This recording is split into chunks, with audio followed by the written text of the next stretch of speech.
तो film good evening vision to experience celebrate तो ସମସ୍ତଙ୍କୁ ନୂଆ ବର୍ଷର ଅଭିନନ୍ଦନ ଆଉ ନିହାତି ନୂଆ ବର୍ଷ ଆମେ ଯୋଉ ଯୋଉ ଟାର୍ଗେଟ କରିଛେ ନିହାତି କ୍ଲିୟର ହବ ମୁଁ ଆଶା କରୁଛି କଣ କରେ ଆମ ଟାର୍ଗେଟ କଣ ଥିଲା PMST clear. Chemistry clear. ହଁ ପିଏମଏସଟି କ୍ଲିୟର କରିବା ହାତରେ 3 ମାସ ସମୟ ଅଛି ତ ଆଜିଠୁ ଏକ ଗଣିଲେ 90 ଦିନ ହାତରେ ଅଛି ତ 90 ଦିନରେ ଆମେ ପାଠ ପଢା କମ୍ପ୍ଲିଟ କରିବା ସହିତ ରିଭିଜନ ବି ସାରିବା ଦେନ୍ ପିଏମଏସଟି କ୍ଲିୟର କରିବା ଠିକ ଅଛି ଆମ ସ୍କ୍ରିନରେ ଯାହା ସେୟାର କରୁଛି ଦେଖାଯାଉଛି ତ आगे sir. Again, sir. Again. Yes, sir. Yes, ହଁ। sir. ତ ପିଲା ଚାଲ ଷ୍ଟାର୍ଟ କରିବା ପ୍ରଥମ କ୍ୱେଶ୍ଚିନରୁ ଷ୍ଟାର୍ଟ କରିବା ତ ଆଜି ଆମେ 20ଟା କ୍ୱେଶ୍ଚିନ ସାରିବା ଦେନ୍ ନେକ୍ସଟ କ୍ଲାସ ଯୋଉଟା କି ଲାଷ୍ଟ କ୍ଲାସ ହବ ତମର ଶତକଡ଼ା ଲାଭ କ୍ଷତିର ସେଥିରେ ଆଉ 25ଟି କ୍ଲାସ କ୍ୱେଶ୍ଚିନ କମ୍ପ୍ଲିଟ କରିବା ଦେନ୍ ତାପରେ ଆମେ ନେକ୍ସଟ ଚାପ୍ଟରକୁ ଯିବା ଦ୍ୟାଟ ଇଜ ସରଳ ସୁଧ ଓ ଚକ୍ରବୃତ୍ତି ସୁଧ ହଉ ତ କ୍ୱେଶ୍ଚିନ ରୁ ହିଁ ଷ୍ଟାର୍ଟ କରୁଛି ତମେ ଟିକେ କ୍ୱେଶ୍ଚିନ ଭଲସେ ପଢିବାକୁ ଚେଷ୍ଟା କର ଯେ ଗୋଟିଏ ବସ୍ତୁକୁ 161 ଟଙ୍କାରେ ବିକିଲେ କିଣା ଦାମର ଏ ଦେଖାଯାଉ ସତରେ ଦେଖାଯାଉନଥିଲା सर ना देखा जाଉଛି. ସେଟା ଦେଖାଯାଉଛି Sir, ଦେଖାଯାଉଥିଲା। ଦେଖାଯାଉଥିଲା ଯେ ଆପଣ ସ୍କ୍ରିନ୍ ସାର୍ ଅଫ୍ କରିଦେଲେ। ଏବେ ଚାଲୁଥିଲା ଏବେ ଦେଖାହେଲା ତ ଏବେ ଦେଖାହେଲା ସାର୍ ଏବେ ଦେଖାଯାଉଛି। Yes sir. ତ 161 ଟଙ୍କାରୁ ବିକିବାରୁ କିଣା ଦାମରେ 1/6 ଅଂଶ ଲାଭ ମିଳେ ହେଲା 1/6 ଅଂଶ ଲାଭ ମିଳେ କଣ ଲେଖା ହେଇଛି କିଣା ଦାମରେ 1/6 ଅଂଶ ଲାଭ ମିଳେ ବସ୍ତୁର କିଣା ଦାମ କେତେ କ୍ୱେଶ୍ଚିନ ପଚାରିଛି ବସ୍ତୁର କିଣା ଦାମ କେତେ ଅପସନ ଦେଇ ଦେଖ ମୁଁ ତମମାନଙ୍କୁ ଗୋଟେ ଭଗ୍ନାଂଶ ବିଷୟରେ କହିଥିଲି ଲେଖା ହେଇଛି ଦେଖ କେବଳ ଏଇ ପାର୍ଟକୁ ମୁଁ ଟ୍ରିମ୍ କରିକି ଆଣୁଛି ଭଲସେ ଦେଖ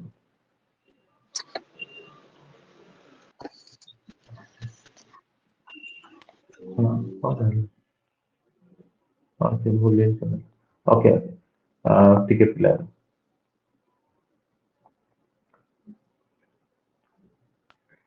ମୁଁ ଯଦି ଏଇ ପାର୍ଟଟା କେବଳ ନଉଛି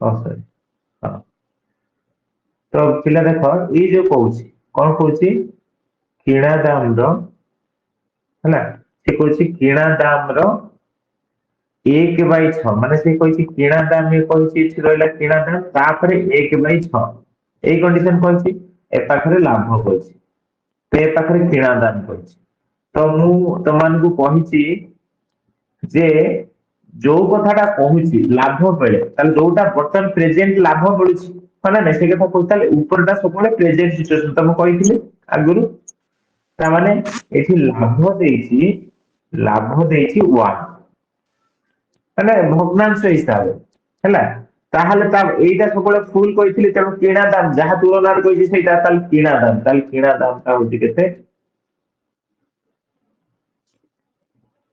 6 ତ ଏଇଟା ବୁଝିହେଲା ପିଲା ୟେସ୍ ସାର୍। Yes, sir. ତାହେଲେ ସେଠି ଯେତେବେଳେ ଏମିତି ଦେଇଥିବ ବାଁ ପାଖରେ ଏମିତି ନହେଲେ ମନେ ରଖିଥିବେ ବାଁ ପାଖରେ ଯୋଉଟା ଅଛି ସେଟା ସବୁବେଳେ ଫୁଲ ହଁ Sir, କିଛି ସତରେ ଦେଖାଯାଉନି ପିକ୍। ସତରେ କିଛି ଦେଖାଯାଉଛି ଦେଖାଯାଉନି ସାର୍ ଦେଖାଯାଉଛି Sir, ଦେଖାଯାଉଛି। ଦେଖାଯାଉଛି ସରି ବିଷ୍ଣୁପ୍ରିୟା କହୁଛି ଦେଖାଯାଉନି ନା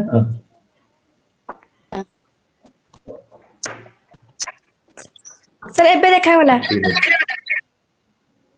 ଓକେ ଏବେ ଦେଖାଗଲା ତ ୟେସ୍ ସାର୍ ଆଗରୁ ବି ଦେଖିବା ମୋର ଦେଖାଯାଉଛି। କଣ अरे मोर 5G कनेक्ट है मे बी सेटा भी रीजन है तेरा रो 5G कनेक्ट कर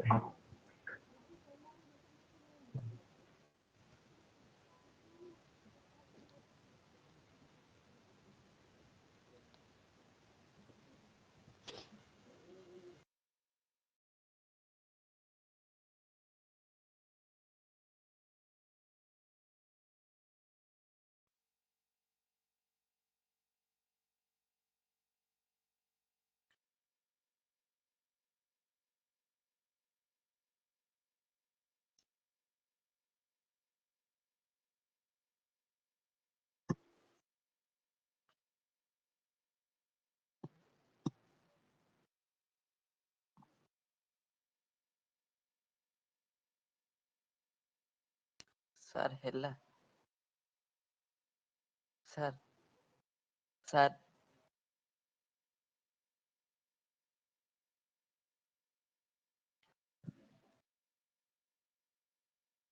ଷ୍ଟପ୍ ହେଇଗଲା।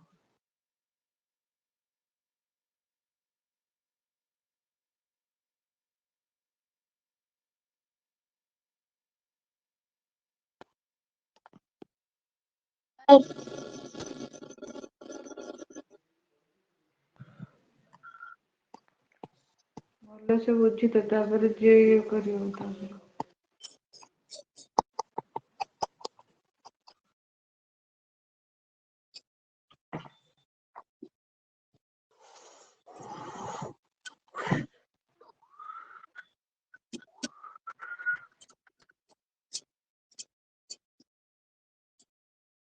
କିଛି ପ୍ରୋବ୍ଲେମ yes ପିଲାଙ୍କୁ କିଛି ପ୍ରୋବ୍ଲେମ ହେଇଥିଲା ସାର୍ କିଛି ଯାହା ବି ହଉ ଏବେ ଠିକ ଠାକ ଅଛି ତ?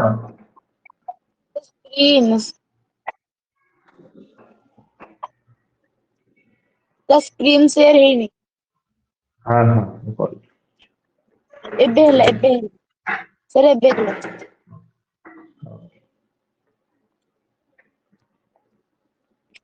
ବେସିକ ତ ଏବେ ଠିକ ଠାକ ହେଇଗଲା ସବୁ?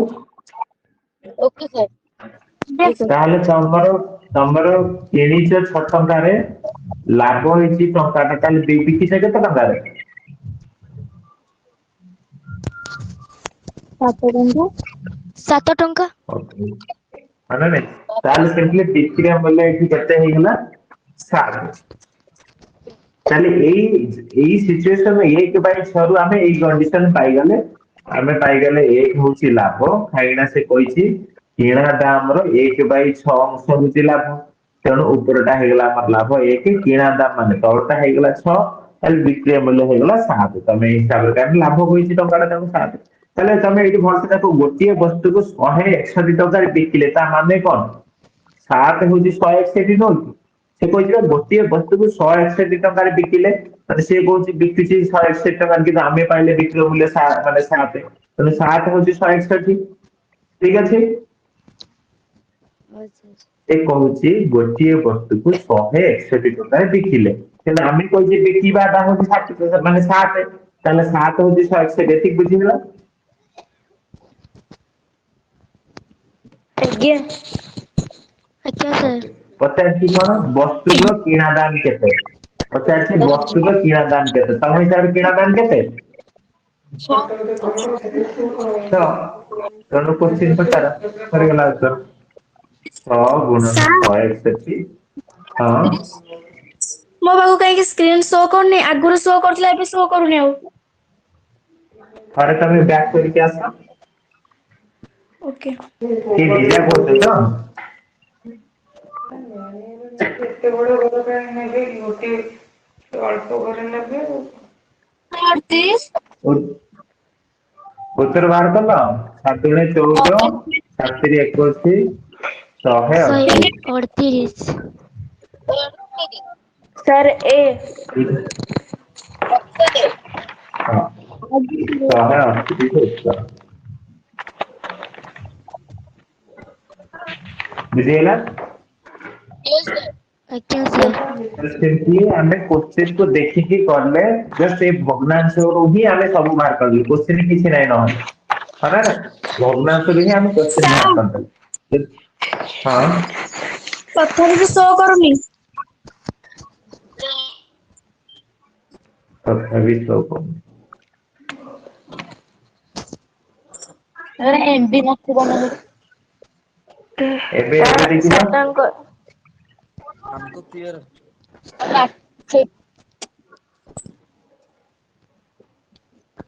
ଏବେ ଦେଖଉଛି। ନା।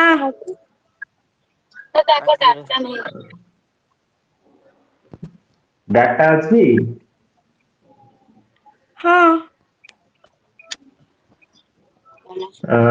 ଦେଖ ତମର ସାର୍ ପିନ୍ କରିଦେଇଥିବ ମାନେ କଣ ଏମତି ଦେଖ ମୁଁ କହୁଛି ଏଇଠି ଯେମିତି ବହୁତ ଲୋକ ଅଛନ୍ତି ତମେ ଯଦି କାହାକୁ ପିନ୍ କରିଦବ ତମ ସ୍କ୍ରିନ୍ ଉପରେ ସେଇ ଦେଖେଇବ ତମେ ଏଇଟାକୁ ଏଇ ଯୋଉଟା ସ୍କ୍ରିନ୍ ସେୟାର ହେଇଛି ସେଇଟାକୁ ପିନ୍ କର ଏଇଟାକୁ এইটাକୁ ପ୍ରିଣ୍ଟ କର ଠିକ ହେଇଯିବ। এইଟାକୁ ପ୍ରିଣ୍ଟ କର, এই ଯୋଉଟା ସ୍କ୍ରିନ୍ କମ୍ପ୍ୟୁଟର ଚିହ୍ନ ଅଛି ସେଇଟାକୁ ପ୍ରିଣ୍ଟ କର। এই যে ଏମିତି ଟଚ୍ କଲେ ପିନ୍ ଅପସନ ଅଛି, ପ୍ରିଣ୍ଟ କରିଦିଅ ହେଇଯିବ। ଆମର ଏଠି ଆଣିକି ଦୋଳି ଖେଳ ହଉଛି ଆଜ୍ଞା ନା, ସାର୍। ବହୁତ ଜାଗାରେ ସବୁ ତେଲ ମୋଟା ମଗଉଛନ୍ତି। ଏବେ ପିଲା ସମସ୍ତଙ୍କୁ ଦେଖାଯାଉଛି ସ୍କ୍ରିନ୍? ଆଜ୍ଞା ସାର୍। ଆଜ୍ଞା ସାର୍।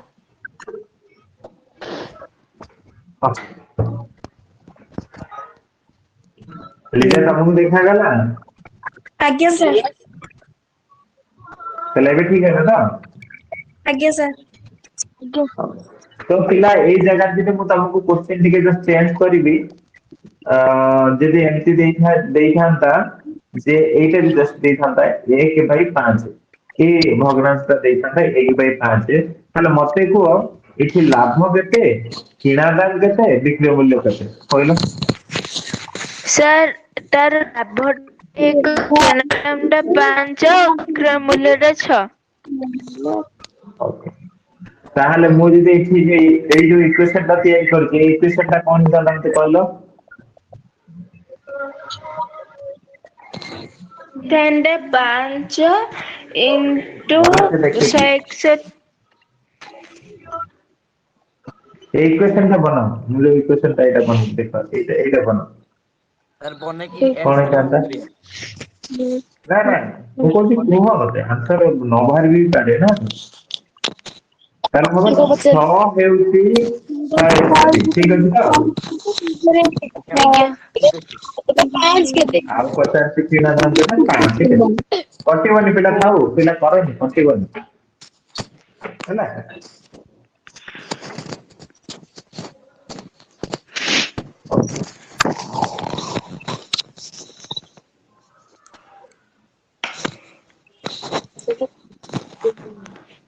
ଚାଲ ନେକ୍ସଟ କ୍ୱେଶ୍ଚନ। ନେକ୍ସଟ କ୍ୱେଶ୍ଚନ କଣ କହୁଛି ପିଲା, ଗୋଟିଏ ଦ୍ରବ୍ୟର ବିକ୍ରୟ ମୂଲ୍ୟକୁ 20% କମାଇ ବିକ୍ରି କଲେ ଶତକଡା 4 ଲାଭ ହୁଏ। ଭଲସେ ତମ କ୍ୱେଶ୍ଚନ ଟାକୁ ପଢିବ, ମାନେ ଏଥିରୁ ବୁଝିଛ କଣ? ମତେ ଏଇଟା ଭିଡିଓ ପଢ ମାନେ ବୁଝାଅ କ୍ୱେଶ୍ଚନ କଣ କରୁଛି।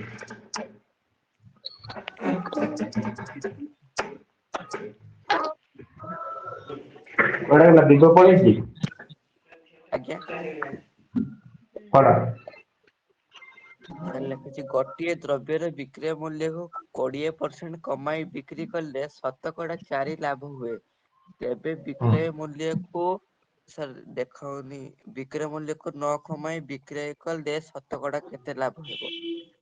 ଓକେ, ତାହେଲେ ଆମକୁ ଏଇ କୋଶ୍ଚିନ୍ ଟାକୁ ଛୋଟ ଛୋଟ ହିସାବରେ ଭାବିବାକୁ ପଡିବ, ନହେଲେ ପ୍ରଥମେ ଖାଲି ଏତିକି ଦେଖ, ଶତକଡା 4 ଲାଭ ହୁଏ। ମାନେ ମୁଁ ଯଦି କହିବି ତମର 100% ସବୁବେଳେ କଣ ଧରିବାକୁ କହିଥିଲି ତମକୁ, ଯେ କିଣା ମୂଲ୍ୟ, ଆଜ୍ଞା ହଁ ନା ନାଇଁ? ତାହେଲେ ଆଜ୍ଞା ଶତକଡା 4 ଲାଭ ହବା ପାଇଁ ମୋର ସେଲିଂ ପ୍ରାଇସ୍ କେତେ ପରସେଣ୍ଟ ହବ? 104। 104। 104।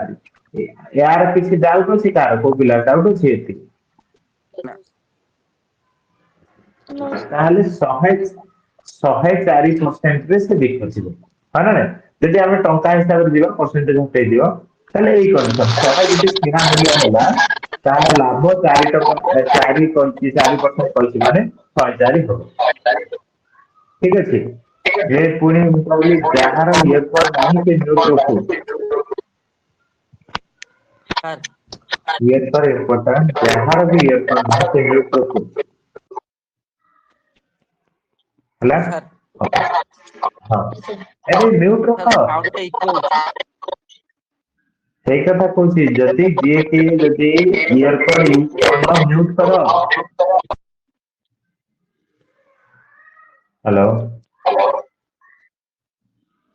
ଅମରନାଥ, ତମର ମ୍ୟୁଟ କର, ଇୟର କଡ ୟୁଜ କରୁଛ? ଅମରନାଥ, ତମ ପାଇଁ ହିଁ ହଉଥିଲା ଏମିତି ହେଲା, ଯାହା ବି ହଉ ମୁଁ ଇୟର କଡ ଆଣିବାକୁ କହୁଛି, ବାରମ୍ବାର କହୁଛି ଇୟର କଡ ଇମ୍ପୋର୍ଟାଣ୍ଟ। ତାହେଲେ ବର୍ତ୍ତମାନ କିଣା ମୂଲ୍ୟ, ବିକ୍ରି ମୂଲ୍ୟ ତମର 104 ବୋଲି ତମେ ସମସ୍ତେ ଜାଣିଗଲ, କାହିଁକି 4% ଲାଭ ହବ। ତା ସହିତ ଏଠି ଭଲସେ ପଢ, ଗୋଟିଏ ଦ୍ରବ୍ୟର ବିକ୍ରୟ ମୂଲ୍ୟ ମାନେ ଏଇଟା, ଆମର 104 ଟଙ୍କା ବିକ୍ରୟ ମୂଲ୍ୟ ଆମେ ଧରିଛେ ଏଇଟା, ନା ନାଇଁ? ଗୋଟିଏ ଦ୍ରବ୍ୟର ବିକ୍ରୟ ମୂଲ୍ୟକୁ 20% କମେଇ ବିକିଲେ, ତାମାନେ ଏଇଟା 20% କମେଇକି ବିକା ହେଇଛି। ତାହେଲେ 20% କମେଇକି ଯଦି ବିକା ହେଇଛି ତାହେଲେ କେତେ ପରସେଣ୍ଟ ବିକା ହେଇଛି କିଏ କହିବ? 80%। ହଁ, ତାହେଲେ 20% କମେଇକି ବିକିଛ ମାନେ ତାହେଲେ ଏଇଟା 80%, 104ଟା ହଉଛି 80%। ତାହେଲେ 80% ହଉଛି 104। ଯଦି ମୁଁ 100% ଟା ବାହାର କରିଦେବି ତାହେଲେ ମୁଁ ପାଇଯିବି ଯେ ଆକ୍ଚୁଆଲି ତାର ବିକ୍ରି ମୂଲ୍ୟଟା କେତେ ଥିଲା, ଯଦି କମା କମି ନାହିଁ ସେଇଟା ପାଇଯିବି। ଏଇଟା ତ ଆମର ଏଇ ଯୋଉ ସେଲିଂ ପ୍ରାଇସ୍ ଟା ଏଇଟା ହଉଛି 20% କମେଇକି ବିକା ହେଇଛି। ବଟ୍ ଅରିଜିନାଲ ଟା କେତେ, ଅରିଜିନାଲ ଟା କେତେ ସେଇଟା ପାଇବା ପାଇଁ ମୁଁ ଏଠି 100% ପଚାରିଲେ 100 ଗୁଣନ 104 ବାଇ 80 20 ଚଉ 20 50 4 ଦୁନେ 4 4 ଛୁଅ ଦେନ୍ 130। ତାହେଲେ 130 ତମର ଅରିଜିନାଲ ବିକ୍ରୟ ମୂଲ୍ୟ। ବୁଝିଗଲା? ହଁ ସାର୍। ତାହେଲେ ସେ ପଚାରୁଛି ଲାଭ କେତେ ହବ? ତାହେଲେ ଲାଭ କେତେ ହଉଛି? କିଣିଥିଲ 100 ବିକୁଛ 130 ଲାଭ କେତେ? 30%। ତ 30%। डाउट रହୁଛି ହଁ ହଁ କୁହ। ସାର୍ ଯୋଉ 80% ଟା ମାନେ ଆସିଲା କୋଉଠୁ?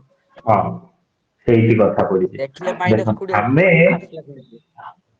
ହଁ ନିଶ୍ଚୟ।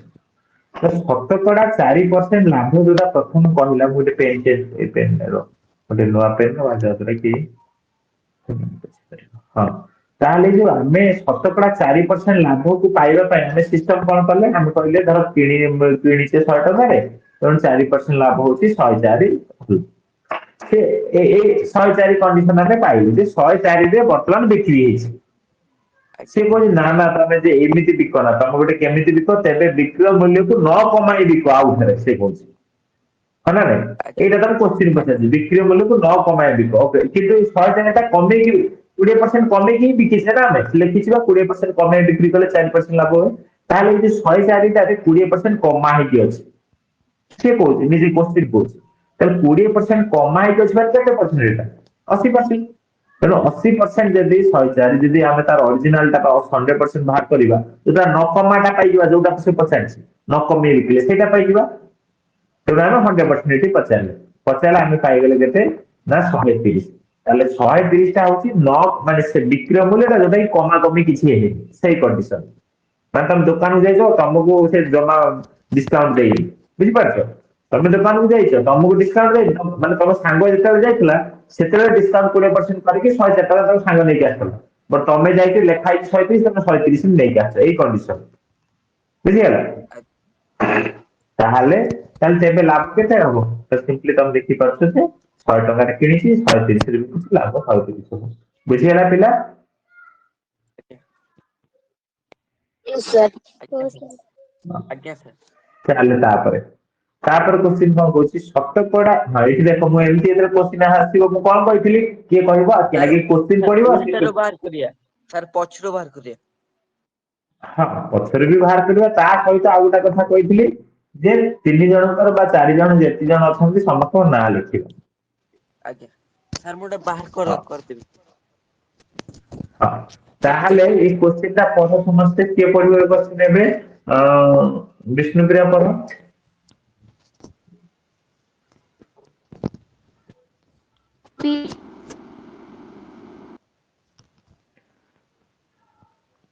ପଢ ପଢ।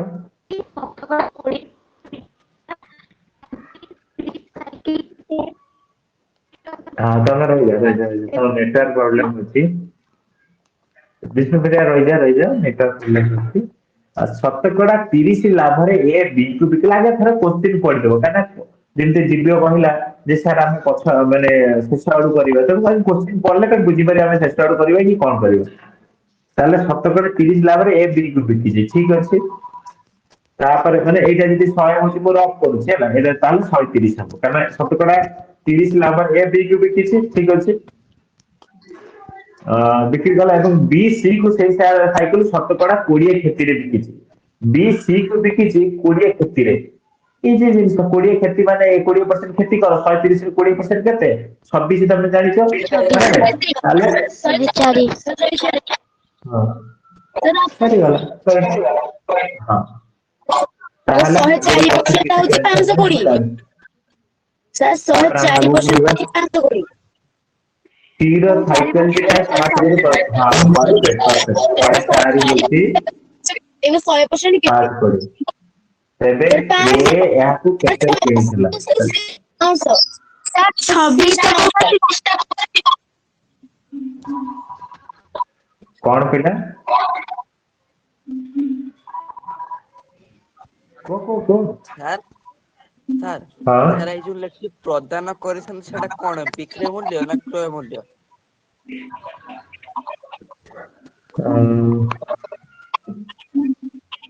ଏ ପ୍ରଦାନ କରିବ କୋଉଠି ଅଛି? ଟି ବି କୁ 520 ଟଙ୍କା ଦେଇଛି ସାଇକେଲ। ଦେଖ ଶତକଡା 30 ଲାଭରେ ଏ ବି କୁ ଏକ ସାଇକେଲ ବିକ୍ରି କଲା। ତେଣୁ ଏଇ ଜାଗାରେ ଆମେ ପହଞ୍ଚିଗଲେ 130 ଏଠି ଗୋଟେ କାହାର ଡାଉଟ ନଥିବ। ତାପରେ ବି ସି କୁ ସେଇ ସାଇକେଲ ଟି ଶତକଡା 20 କ୍ଷତିରେ ବିକ୍ରି କଲେ। ତାହେଲେ ବି ସି କୁ 20 କ୍ଷତିରେ ବିକ୍ରି କରୁଛି ତାହେଲେ 130 ର 20% କ୍ଷତି କର। ମାନେ କେତେ ହେଇଯାଉଛି 104 ତାହେଲେ ସେଇ ଜାଗାରେ ଆମେ ପହଞ୍ଚିଯିବା। 10% ତେରେ ହେଲେ 20% 26। ହଁ ତେଣୁ ସେଇ ଜାଗାରେ ଆମେ 104 ରେ ପହଞ୍ଚିଗଲୁ ଯଦି ସି ସାଇକେଲ ଟି 520 ହଁ ଏଇଠି ପ୍ରଦାନ କରିଛନ୍ତି କଣ ମାନେ ସି ଦେଇଛି 520 ଟଙ୍କା କିନ୍ତୁ ଆମ ହିସାବରେ ସି କେତେ ଟଙ୍କା ଦେଇଛି 104 ଟଙ୍କା ଦେଇଛି ନା। ବୁଝିପାରୁଛ ପ୍ରଦାନ କରିଛନ୍ତି ମାନେ ସି କେତେ ଟଙ୍କାରେ କିଣିଛି ସେଇଟା।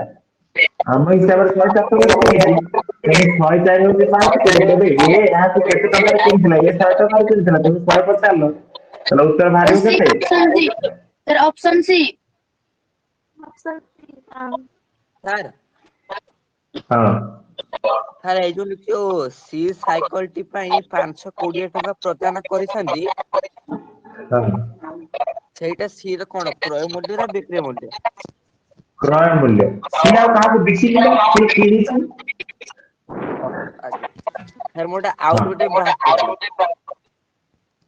ହଁ ଠିକ ଅଛି ତ ପିଲା ବୁଝିଗଲା ସମସ୍ତେ? ଆଜ୍ଞା ସାର୍। Yes, sir. ହଁ ତାପରେ ନେକ୍ସଟ ଅମରନାଥ ତମେ ଟିକେ ଗୋଟେ ଲୋକ ତମର ଇଏ କଣ ନାହିଁ?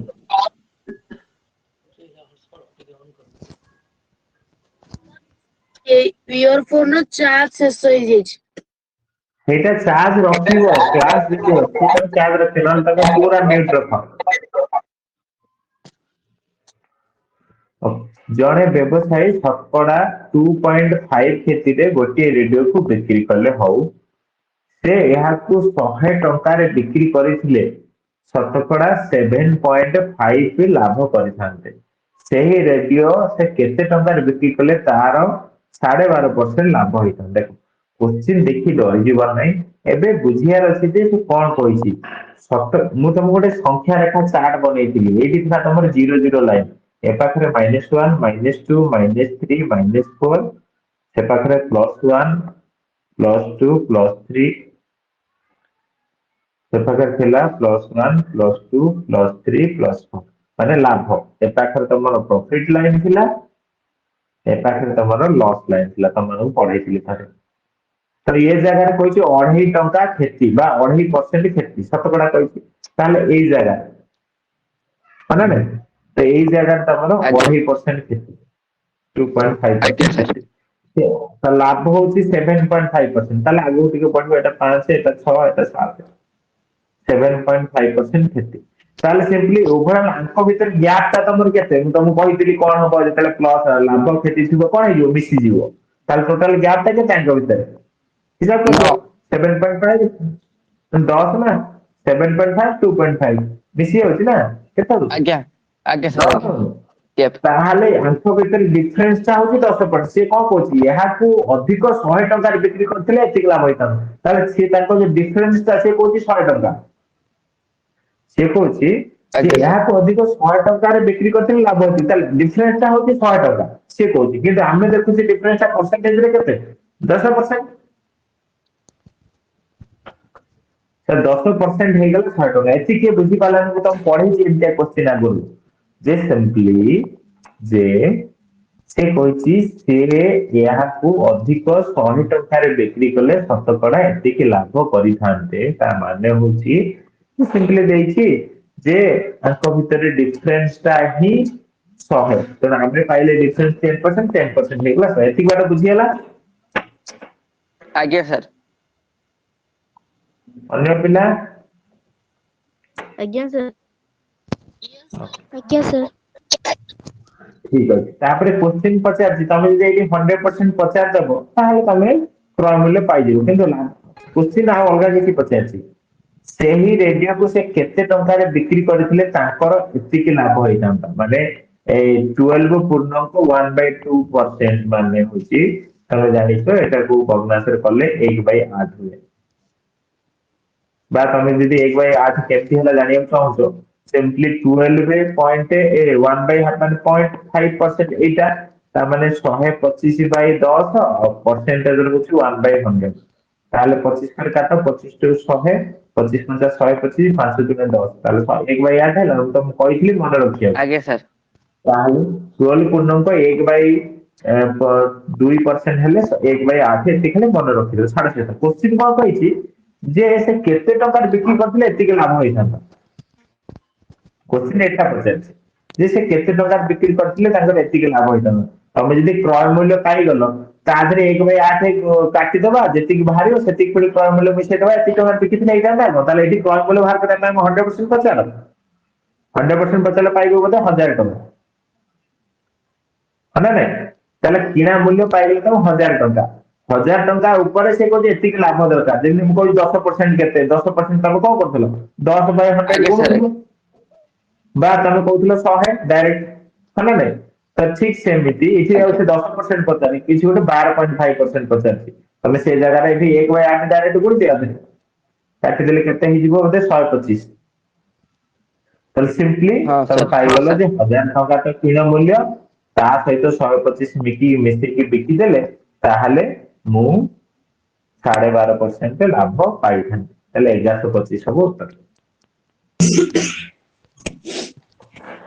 पिला देखो तमे जदी टिके कंफ्यूजन हलो मो कहया होची तमे जे 12.5% ପାଇଁ टेंशन नै जदी 12.5% न देकी जदी एमटी देई थांता तमे टेंशन नै न थांता 12.5% न देकी जदी कहथांत 10% लाभ रे बिको भल से देखो କହିଛି 10% ଲାଭରେ ବିକ ଯଦି କ୍ୱେଶ୍ଚିନ୍ ଦେଇଥାନ୍ତା ହେଲା 10% ଲାଭରେ ବିକ ତାହେଲେ 10% ଲାଭରେ ବିକିବା ପାଇଁ ତମେ ଏଠି 10% ଅଲରେଡି ପାଇଛ 100 ଏଇ ଡାଇରେକ୍ଟ 110% ପଚାରି ଦେଇଥାନ୍ତ 110% 110% ପଚାରି ଦେଲେ ଉତ୍ତର ପାଇଯାଇଥାନ୍ତ ଯଦି ଏଇ ସେମ୍ କ୍ୱେଶ୍ଚିନ୍ କୁ ଯଦି ସେମ୍ କ୍ୱେଶ୍ଚିନ୍ ତମର ଦେଇଛି ନା ଯଦି ସେମ୍ କ୍ୱେଶ୍ଚିନ୍ ଦେଇଛି ତୁମର ସେମ୍ କ୍ୱେଶ୍ଚିନ୍ ଦେଇଛି ସେମ୍ କ୍ୱେଶ୍ଚିନ୍ ମୁଁ କରିବି ତାହେଲେ ଏଇଟା ତୁମେ ଏମିତି ଧର ଦେଖ 12.5 ଧର ତମ ମାଇଣ୍ଡକୁ ଆସିବ 12.5 ତାହେଲେ ଏଠି ମୁଁ କେତେ ଲେଖିବି ପିଲା ମତେ କୁହ 10% ହଉଛି 100 ଏଠି କେତେ ଲେଖିବି 112.5% ବୁଝି ହଉଛି 12 ଆଜ୍ଞା 112% ମାନେ ପଚାରି ଦେଲେ ଡାଇରେକ୍ଟ ଉତ୍ତର ପାଇଯିବି ମାନେ ଏମିତି ଗୁଣା ଗୁଣିଆ କରିବାକୁ ପଡିବନି ଏଇ ଯୋଉ ଲାଷ୍ଟ ଗୁଣିବି ସେଠି କରିବାକୁ ପଡିବନି ତମେ 10% ହେଲେ ଆଜ୍ଞା 110% ପଚାରୁଥିଲ କେତେ ତାହେଲେ 112 ପଏଣ୍ଟ ତମେ ଏଠି ଟିକେ ଦଶମିକ ଆସିବ ଉତ୍ତର ହେଇଯିବ ଦେଖ ଦଶମିକ ଆସିବ କିଛି ପ୍ରୋବ୍ଲେମ ନାହିଁ 112.5 into 100 by 10 ତାହେଲେ ଏଇଟାକୁ ଏମିତି ଲେଖି ହବ କି ପିଲା ଦେଖ 112 ପଏଣ୍ଟ ଉଠେଇଦେଲି ସେଟାକୁ 10 100 ଜାଗାରେ 10 କରିଦେଲି ତଳେ 10 ଇଏ 10 10 କଟିଗଲା 1125 ପିଲା ଏଠି ମୁଁ କଣ କଲି ଗୋଟେ ପଏଣ୍ଟ ଉଠେଇବା ପାଇଁ ଗୋଟେ ପଏଣ୍ଟ ଉଠେଇବା ପାଇଁ ଯେ 100 ରୁ ଗୋଟେ 10 ନେଇଗଲି ତା ପାଖକୁ ତାହେଲେ 1125 ହେଇଗଲା ସେ 100 ଯା ବଦଳରେ ଏଠି 10 ରହିଲା ତଳେ 10 ଥିଲା 10 10 କଟିଗଲା 1125 ହେଲା ସାର୍ ଆଜ୍ଞା ବୁଝିଗଲା ପିଲା ହଁ କୁହ ସାର୍ ସାର୍ ମାନେ ମୁଁ ବୁଝିପାରିଲିନି ହଁ ବୁଝିଛି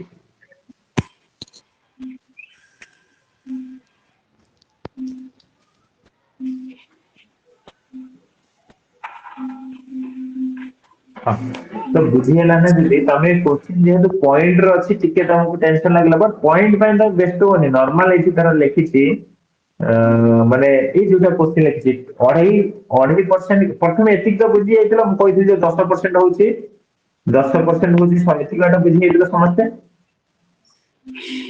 ଆଜ୍ଞା ସାର୍ ଆଜ୍ଞା ସାର୍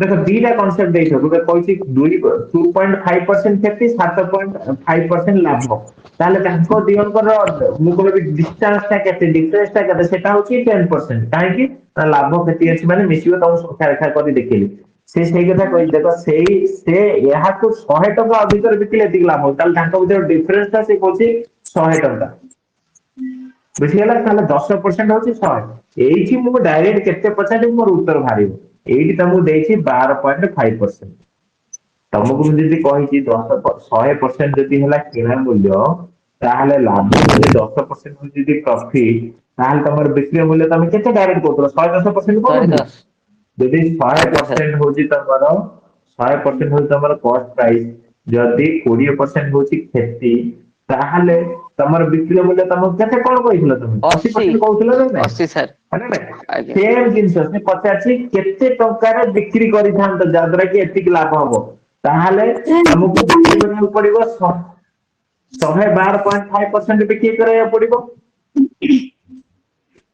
ବୁଝିପାରୁଛ ଆରେ 12.5% ମାନେ ମିଶଉଛ ନା ଏଠି ଦେଖ 10% ଲାଭ ମାନେ 110 କରିଦଉଥିଲ ଠିକ ସେମିତି 12.5% ଲାଭ ମାନେ ଏଇଆ ନୁହଁ କି 112.5% କେତେ ହେଲା 100 ମିଶିବ ନା ଜିନିଷ ବୁଝିପାରିଲ ଆଜ୍ଞା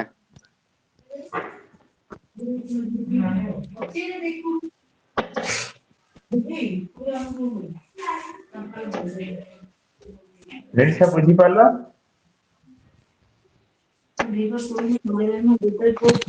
ଆଜ୍ଞା ହଁ ତାହେଲେ ଆର ଉତ୍ତର ନର୍ମାଲ ତମର 112.5 into 100 by 10 ତମେ ଯଦି ଏମିତି ଏମିତି କାଟିଦବ 10 ଗଣିଦେଲେ ତମେ ଜାଣିଛ 1125 ହବ ସେମିତି ବି କହିପାରିବ ଠିକ ଅଛି ଆଜ୍ଞା ଚାଲ ତାପରେ question ଜଣେ ଚାଷୀ ଗୋଟିଏ ବଳଦ ହଁ ପିଲା ତମେ ଜଣେ କିଏ ଗ୍ରୁପ ରେ ମେସେଜ କରିଥିଲ ତାହେଲେ ଏମିତି ହେଲେ ହଉନି କାହିଁକି ସେମିତି ହେଲେ କାହିଁକି ହଉଛି ତ ସେ ଆଜ୍ଞା ସାର୍ ମୁଁ କରିଥିଲି sir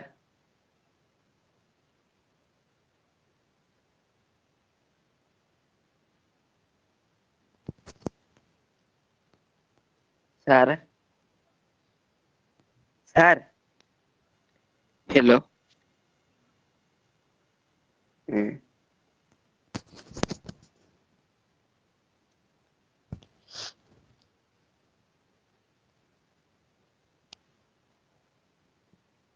sir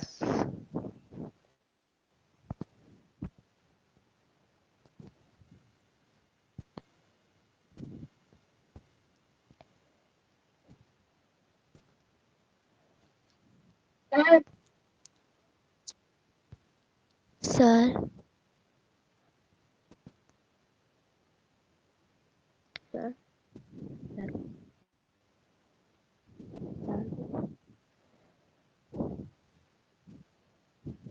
sir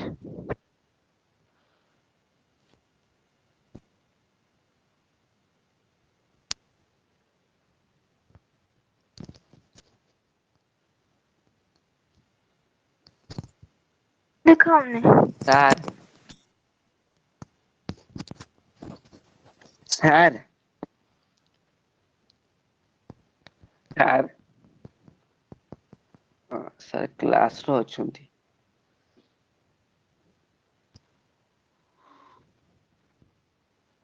mute mute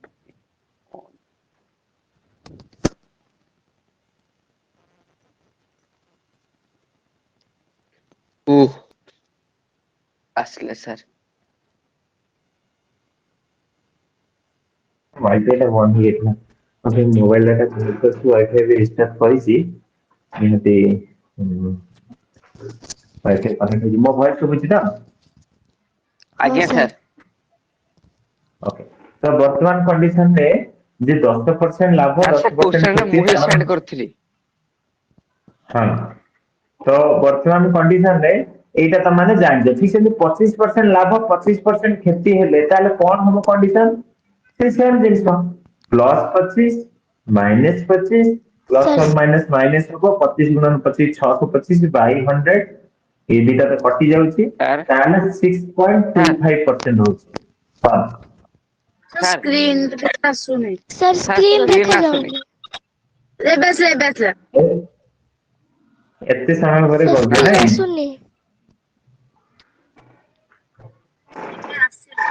ए- एबे आसिला यस सर सर नहीं ना सर ଆଲେକ୍ସା आସୁନି स्क्रीन ସ୍କ୍ରିନ୍ ନା ଆସିଲା ଆପଣ ସ୍କ୍ରିନ୍ ସେୟାର ଅଫ୍ କରିଦେଲେ हाँ एबे हाँ सर एबे आसिला ଏବେ ଆସିଲା सर एबे ଆଜ୍ଞା आसिला ସାର୍ ଏବେ ଆସିଲା हाँ मोर वाईफाई टा भी डिस्चार्ज होची मो गोड़ बाजी तो गोड़ पाखरे अछि गोड़ बाजी से बंद हो गई ओके तो कथा होची कोन आसी आसी आसिला आसिला तो वर्तमान कंडीशन कोन ना এই যে 25% আইলে তাহলে 6.25% হবে 6.2% মানে ক্ষতি হি হবো তার মানে এইটা হবো 25 মানে হচ্ছে ସାର୍ ମୁଁ ବୁଝିପାରିଲିନି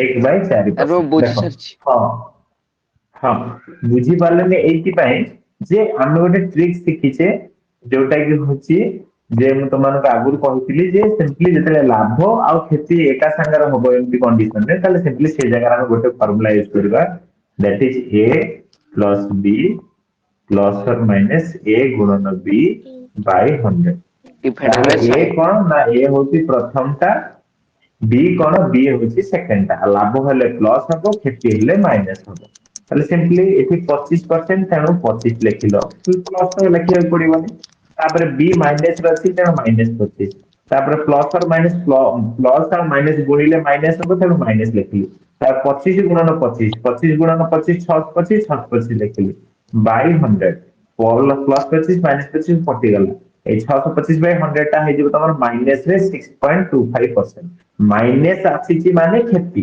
ডাইরেক্ট তাহলে তখন লাভ বালা কটিগলা লাভ বালা কটিগলা লাভ বালা কটিগলা এইটা ହିଁ উত্তর হবো বা 6.25 মানে 1/4 তাহলে 6 ପୂର୍ଣ୍ଣାଙ୍କ 1/4% এইটা ହଉଛି ଗୋଟେ ବେସିକ ଫର୍ମୁଲା ଯେ ଯେତେବେଳେ ଲାଭ କ୍ଷତି ଏକା ସାଙ୍ଗରେ ହୁଏ 1500 ଆଉ ଦରକାର ହିଁ ନାହିଁ ଏ 1500 ଟଙ୍କାରେ କିଣିଥିଲେ ତା ଦରକାର ନାହିଁ ଆଜ୍ଞା ସାର୍ ହଁ ମୁଁ ଟିକେ ନେଟ୍ କନେକ୍ଟ କରେ ରୁହ ଆସିଲା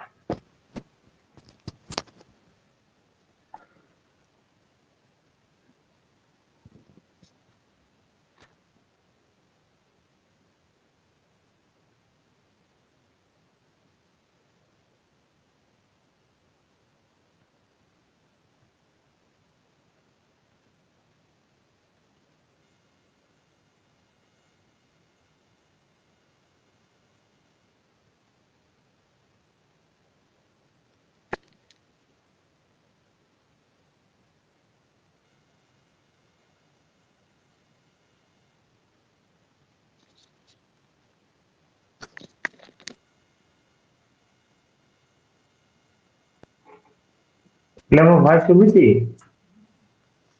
हाँ सर ଆଜ୍ଞା ମୋର ତ ସ୍କ୍ରିନ୍ ଦେଖାଉନି ସ୍କ୍ରିନ୍ ଦେଖାଯାଉନି ଆଜି କ୍ଲାସରେ ଭାରି ଡିଷ୍ଟର୍ବାନ୍ସ ହଉଛି ମୁଁ ଦେଖୁଛି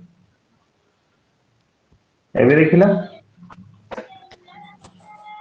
हाँ सर ଏବେ ସମସ୍ତଙ୍କୁ ଦେଖାଯାଉଛି ସ୍କ୍ରିନ୍ हाँ सर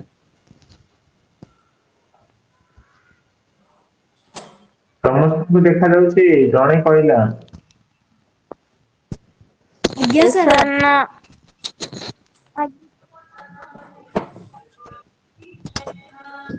ହଁ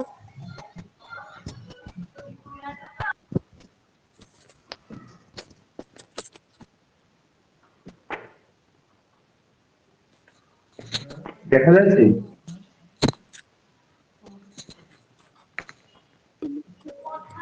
ନା ସାର୍ ବ୍ଲାକ୍ ଆସୁଛି अरे बाबा ସାର୍ ଆଜି ସାଉଣ୍ଡ କଣ ହଁ ଏବେ ହଉଛି ବା ଆସିଲା ସାଉଣ୍ଡ ବି ଆସୁନି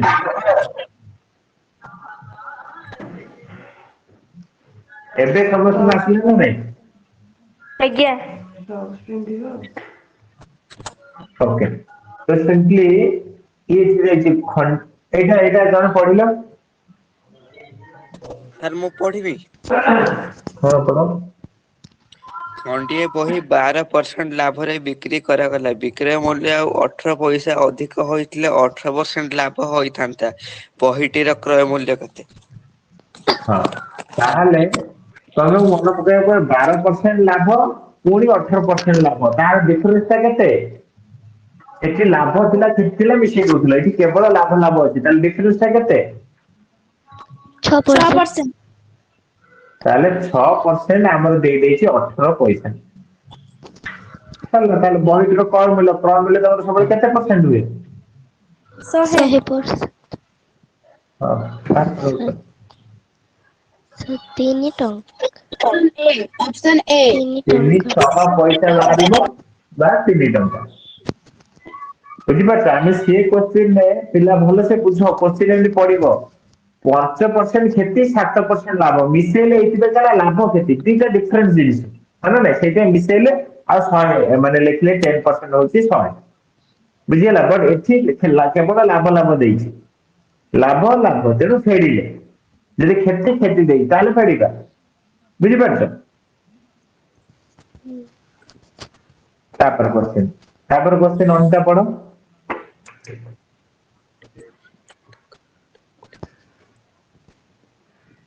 ଗୋଟିଏ ପଦାର୍ଥର ସୂଚିତ ମୂଲ୍ୟ କ୍ରୟ ମୂଲ୍ୟ ଠାରୁ 20% ଅଧିକ। ସୂଚିତ ମୂଲ୍ୟ ଉପରେ ଶତକଡ଼ା କେତେ ରିହାତି ଦେଇ ବିକ୍ରି କଲେ ଲାଭ ବା କ୍ଷତି ହେବ ନାହିଁ? ଓକେ, ତାହେଲେ ମତେ କୁହ, ମୁଁ ସେ କହୁଛି ସୂଚିତ ମୂଲ୍ୟ 20% ଅଧିକ, ତାହେଲେ ଆମେ କଣ ଧରିକି ଯିବା? ତାହେଲେ ଆମେ କ୍ରୟ ମୂଲ୍ୟ ଧରିକି ଯିବା। ସାର୍ କୋଉ କ୍ରୟ ଶହେ। ମୂଲ୍ୟ ମୁଁ ଧରିଲି? 100। କ୍ରୟ ମୂଲ୍ୟ ଧରିଲି କେବଳ ଅନିତା କହୁ, କ୍ରୟ ମୂଲ୍ୟ ଧରିଲି 100। ତାପରେ ମତେ କୋଶ୍ଚିନ କଣ କହିଛି? 20% ଅଧିକ ମାନେ ତମେ କଣ? ଅମରନାଥ ତମେ ବନ୍ଦ କର ମାଇକ ମ୍ୟୁଟ। ସାର୍ ସୂଚିତ ମୂଲ୍ୟ ତ ଯାହା କ୍ରୟ ମୂଲ୍ୟ। ନା ସୂଚିତ ମୂଲ୍ୟ ମାନେ ହଉଛି ତମର ଯୋଉ ଡ୍ରେସ ଉପରେ ଛପା ମରା ହେଇଛି, ମାନେ ଯୋଉଟାରେ ବିକ୍ରି କରାହବ ସେଇଟା ହେଲା। ଲିଖିତ ମୂଲ୍ୟ। ଲିଖିତ ମୂଲ୍ୟ ଯାହା ହବ, ସୂଚିତ ମୂଲ୍ୟ ଯାହା ହବ ସେଇଟା ସେ କଣ୍ଡିସନ। ସେତିକି ଟଙ୍କାରେ ସେ କିଣିଥିବ ବୋଲି ତାର କିଛି ମାନେ ନାହିଁ, ଅଲଗା ଟଙ୍କାରେ ବି କିଣିଥାଇପାରେ ନା। ବୁଝିପାରୁଛ? ତ ବର୍ତ୍ତମାନ କଣ୍ଡିସନ ସୂଚିତ ମୂଲ୍ୟ କ୍ରୟ ମୂଲ୍ୟ ଠାରୁ 20% ଅଧିକ। ତାମାନେ ତମ କ୍ରୟ ମୂଲ୍ୟ ଯଦି 100, ତାହେଲେ ତମର ଏଇ ସୂଚିତ ମୂଲ୍ୟ ଟା କେତେ ହବ ପିଲା? 120। 120। ହଁ, ସୂଚିତ ମୂଲ୍ୟ ହେଇଗଲା 120, ସରିଗଲା। କାହିଁକିନା 20% ଅଧିକ କହିଥିଲା, ସେ କହିଥିଲା 20% ଅଧିକ।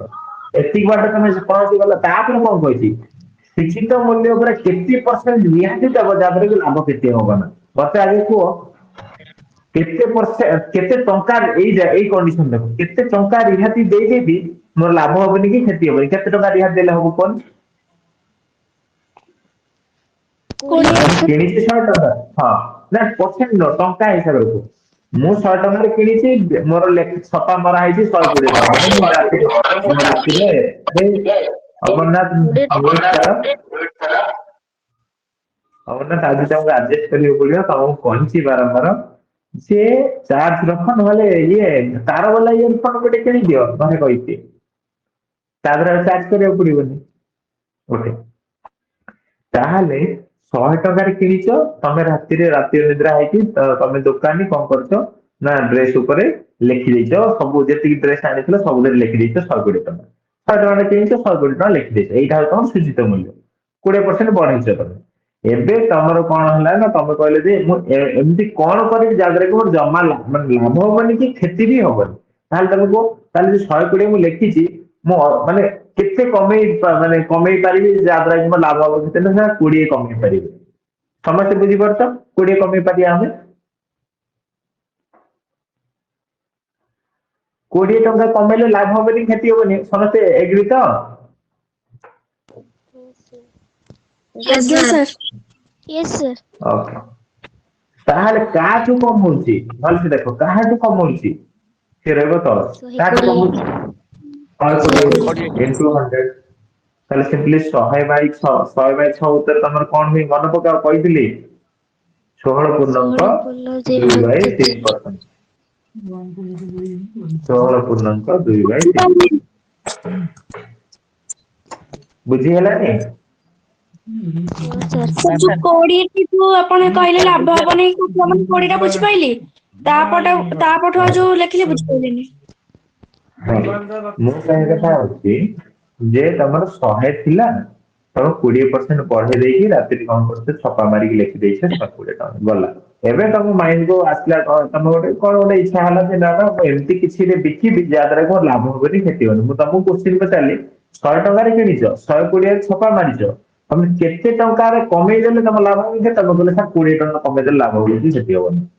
ଓକେ, ତମର ଶତକଡା ଯେତେବେଳେ ଲାଭ କ୍ଷତି ବାହାର କରାଯାଏ ତାର ବେସିକ ସୂତ୍ର ହଉଛି ଯେତିକି ଶତକଡା ପ୍ରଫିଟ ର ସୂତ୍ର କଣ ନର୍ମାଲ ସୂତ୍ର କଣ ଥିଲା ଲାଭ ବା ପ୍ରଫିଟ ବାଇ କିଣା ମୂଲ୍ୟ ଇଣ୍ଟୁ 100 ଏଇଟା ତମର ବେସିକ ଥିଲା ଫର୍ମୁଲା।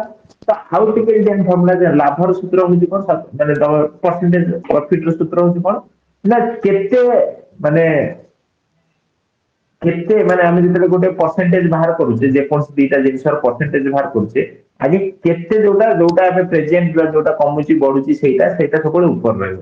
ତମେ ଏଇଠି କହିଲି ମୁଁ କେତେ କମେଇ ପାରିବି ତମେ କହିଲେ ସାର୍ 20 କମେଇ ପାରିବି ସେଇଟା ରହିଲା ଉପରେ। କାହା ଠାରୁ କମେଇବ ସେଇଟା ହଉଛି ଇମ୍ପୋର୍ଟାଣ୍ଟ ସେ ରହିବ ତଳେ ସବୁବେଳେ ସେ ତଳେ ରହିବ। ଯାହା ତୁଳନାରେ କାହା ଠାରୁ ସେ ସବୁବେଳେ ତଳେ ରହିବ। ତାହେଲେ ଏଠି କାହା ଠାରୁ କମେଇବ ତମେ 120 ଠାରୁ କମେଇବ ନା 100 ରୁ କମେଇବ 120 ରୁ କମେଇବ ନା ତେଣୁ 120 ରହିଲା ତଳେ ଇଣ୍ଟୁ 100 କାରଣ ତମ ପରସେଣ୍ଟେଜ ଯୋଉଟା ବେସିକ କନସେପ୍ଟ ଆମେ ଏମିତି ହିଁ ପରସେଣ୍ଟେଜ ବାହାର କରୁ। ତେଣୁ ଏଠି ଉତ୍ତର ହେଲା ତମର 100 କାଟିଦେଲା ପରେ 20 ଶେଷ 100 ବାଇ 6 ପୁଣି କାଟିଦେଲେ 50 ବାଇ 3 ପୁଣି ପୂର୍ଣ୍ଣ ସଂଖ୍ୟାରେ କଲେ 16 ପୂର୍ଣ୍ଣାଙ୍କ 2/3 ଲିଜା ବୁଝିପାରିଲ?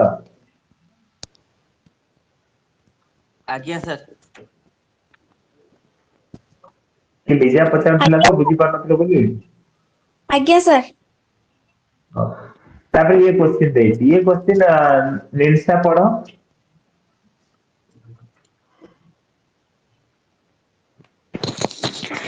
ଶେଷ ଦେଇଛି ଗୋଟେ ଜିନିଷର ସୂଚିତ ମୂଲ୍ୟ 1296 ଟଙ୍କା ଏବଂ ରିହାତି 121 ବାଇ ହଁ ଦୁଇ ମୁଁ ଲେଖିଲି ବା ଲେଖିଲେ 12 ପୂର୍ଣ୍ଣାଙ୍କ 1/2%।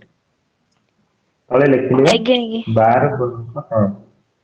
ଆଜ୍ଞା 12 ପୂର୍ଣ୍ଣ 1/2% ହେଲେ ଏହାର ବିକ୍ରୟ ମୂଲ୍ୟ କେତେ? ଏଇଟା ମୁଁ ଏବେ କିଛି ସମୟ ପୂର୍ବରୁ କଣ କହିଲି 12.5% କହିଲି। ଆଜ୍ଞା ନା ନାଇଁ ଆଉ କିଛି ସମୟ ପୂର୍ବରୁ କହିଥିଲି ଯଦି ଭଗ୍ନାଂଶ ହବ 1/8 ଯୋଉଟା ଲାଗିବ ଆମକୁ ୟୁଜ କରିବା ଭଳିଆ ଆମେ ସେଇଟା ୟୁଜ କରିବା ବଟ ଏଇ ଜିନିଷ ତମ ମାଇଣ୍ଡ କୁ ଆସିବା ଦରକାର 12 ପୂର୍ଣ୍ଣାଙ୍କ 1/2% ଯୋଉଠି ଦେଖିବ ତମ ମାଇଣ୍ଡ କୁ ଆସିବା ଦରକାର ଏଇଟା ହବ 1/8 ତମ ମାଇଣ୍ଡ କୁ ଆସିବା ଦରକାର ଏଇଟା ହଉଛି 12.5 ବୁଝିପାରୁଛ? କାରଣ ଯୋଉଟା ଆମର ଯେତେବେଳେ ଯାହା ଦରକାର ହବ ସେଇଟା ୟୁଜ କରିବା ଏବେ କୋଶ୍ଚିନ୍ ପଢିବା ଗୋଟିଏ ଜିନିଷର ସୂଚିତ ମୂଲ୍ୟ ମାନେ ଯୋଉଟା ରାତିରେ ଛପା ମାରିଛ ସେଇଟା ନାଇଁ 1296 ଗଲା ତା ଦେହରେ ରିହାତି ଦବ ଏତିକି ତାମାନେ ରିହାତି ଦବ ମାନେ କଣ ତମେ ଡିସକାଉଣ୍ଟ କରିବ ନା ହଁ ନା ନାଇଁ ସେମାନେ ଫେରିବ ନା ନାଇଁ ସେତିକି ପରସେଣ୍ଟ ଫେରିବ ନା ନାଇଁ ଆଜ୍ଞା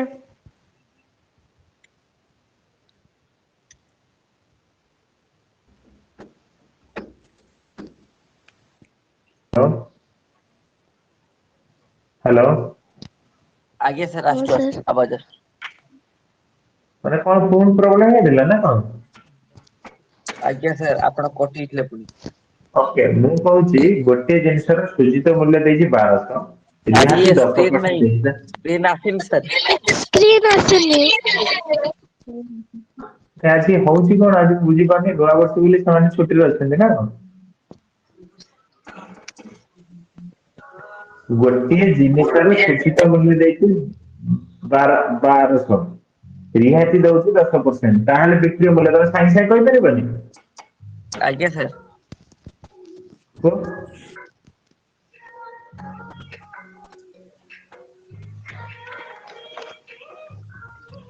ସାର୍ 1080 ସମସ୍ତଙ୍କର 1080 ସାର୍ 1080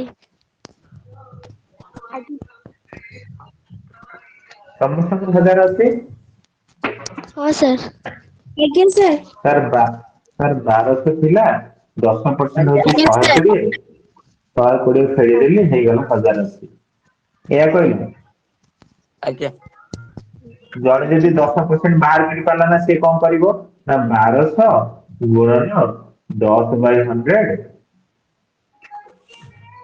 କାଟିଦେଲା ତାକୁ ମିଳିଗଲା 120 ତାପରେ ସେ 1200 ରେ 120 ଫେଡିବ 1000 ଅଛି। ଏଇଟା ବି ଠିକ ନା ନାଇଁ?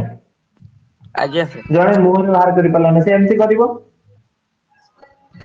ଆଜ୍ଞା ଠିକ ଠିକ ସେମିତି ଆମେ ସେୟା କରିଲେ ଏଠି ଭଲସେ ଦେଖ ଆମେ ବି ସେୟା କଲେ। ଏ କୋଶ୍ଚିନ୍ ଯାହା ଥିଲା ସେଇଠିକି ଯାଉଛି ହେଲା। 1296 ଥିଲା ଆଉ ଏଇଟା ବା ମୁଁ ତମକୁ କହିଛି 1/8 ତେଣୁ ଡାଇରେକ୍ଟ ଆଜ୍ଞା 1/8 ଗୁଣିଲେ ଦେଖ ଯେମିତି କରିଥିଲି ଏଠି ଯେମିତି କରିଥିଲି ସେଇଆ ହଉଛି ଦେଖ 1/8 ପାଇଲି କେତେ 8 କେ ସାର୍ 8 ସାର୍ ଗୁଣନ 100। 362। ଗୁଣନ 100 କାହିଁ ହେଲାନି? ହଁ ତାର ଭଲ କୋଶ୍ଚିନ୍ ପଚାରୁଛି ଦେଖ 12.5% ଅଛି ହଁ ନା ନାଇଁ? ଆଜ୍ଞା ଏଇଟା 12.1/2 ମାନେ ହଉଛି ସେଇଆ ନା ନହେଲେ ତମେ ଛାଡ ତମେ ପୁରା ପୂର୍ଣ୍ଣ ସଂଖ୍ୟାରେ କର। 12.1/2% ଥିଲା ତାହେଲେ 25/2%। ଯୋଉ ମାନେ 100 କୁ ଗୁଣିକି 1/8 ବାହାରିଥିଲା। ହଁ ସେଇଟା କରୁଥିଲି ଏବେ ତାହଲେ 25/2 ଗୁଣନ 1/100 ତାହଲେ 25 ଟାରୁ 100 1/8 ହଉନି? ଆଜ୍ଞା ସାର୍। 12.1/2 ସବୁବେଳେ 1/8 ଆମେ ଏତେ ସବୁ କଥା କାହିଁ କରିବା ଆମେ ତ ମନେ ରଖିଥିବା 1/8 ହୁଏ। ଆଜ୍ଞା ବୁଝିପାରୁଛ ସେଇଥିପାଇଁ ମୁଁ ସିଧା ଏଇଠି ଆଜ୍ଞା ବାହାର କରିଦେଲି 8 କେ 8 848 8 2 16 162 ଏଠି କଣ କରିଥିଲି ତାପରେ ଫେଡିଥିଲି ସେଇଆ କଲି 1296 ଫେଡାନ 162 ଉତ୍ତର ପାଇଲେ 1134 ବୁଝିହେଲା? ଆଜ୍ଞା ଆଜ୍ଞା ସାର୍। ସମସ୍ତେ ବୁଝିପାରିଲ ତ ଆଜ୍ଞା ସାର୍। ଏମିତି ଭଗ୍ନାଂଶ ଆଜ୍ଞା କି କଣ ଏମିତି କି ବ୍ୟସ୍ତ ହବନି।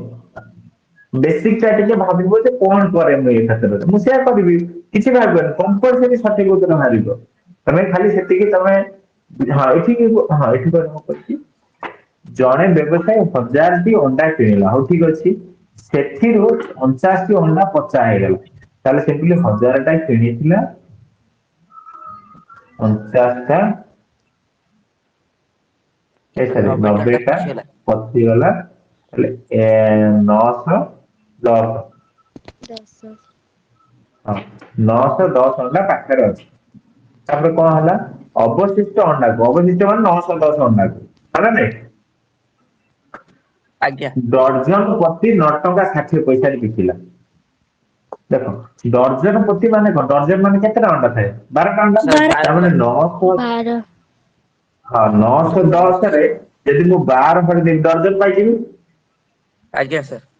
ଆଜ୍ଞା ସାର୍। ଓକେ ଯେତିକି ଡର୍ଜନ ହେଲା ପ୍ରତି ଡର୍ଜନକୁ ଯଦି 9 ଟଙ୍କା 60 ପଇସାରେ ବିକୁଛି ତାକୁ ପଇସା ଖାଲି ପଇସା ଭାବିଦିଅ ବର୍ତ୍ତମାନ ହେଲା ତାହେଲେ 960 ପଇସାରେ ବିକୁଛି ତାହେଲେ ମୁଁ ଯଦି ଏମିତି ଗୁଣିଦେବି ମୁଁ ଯଦି ଏମିତି ଗୁଣିଦେବି ତାହେଲେ ମୁଁ ପଇସା ଟା ପାଇଯିବି କେତେ ଟଙ୍କା ତାହେଲେ ତାକୁ ମାନେ କେତେ ଟଙ୍କାରେ ବିକିଲା ଆଜ୍ଞା ସାର୍। ମାନେ ଆଜ୍ଞା ଏଇଟା ସାର୍। ତମର ଡର୍ଜନ ବାହାରିଗଲା ଏଇଟା ତମର କେତେ ଡର୍ଜନ ବାହାରିଗଲା ଏଇଟା ଗୋଟିଏ ଡର୍ଜନର ମୂଲ୍ୟ ମାନେ ପଇସା ହିସାବରେ 9 ଟଙ୍କା 60 ଲେଖିଥିଲା ମୁଁ 960 ପଇସା ଲେଖିଦେବି ଠିକ ଅଛି ତାହେଲେ 1296 ତାହେଲେ ତମର ଉତ୍ତର ବାହାରିଲା କେତେ ନା 910 ସାର୍ ଇଣ୍ଟୁ 80 ଏଇଟା ବାହାରିଲା ତ 72,000। ନା ନା ବାହାର କରିବନି ବାହାର କଲେ ତମର ସମୟ ଯିବ ଏମିତି କରିବୁ 910 ଇଣ୍ଟୁ 80 ଆଜ୍ଞା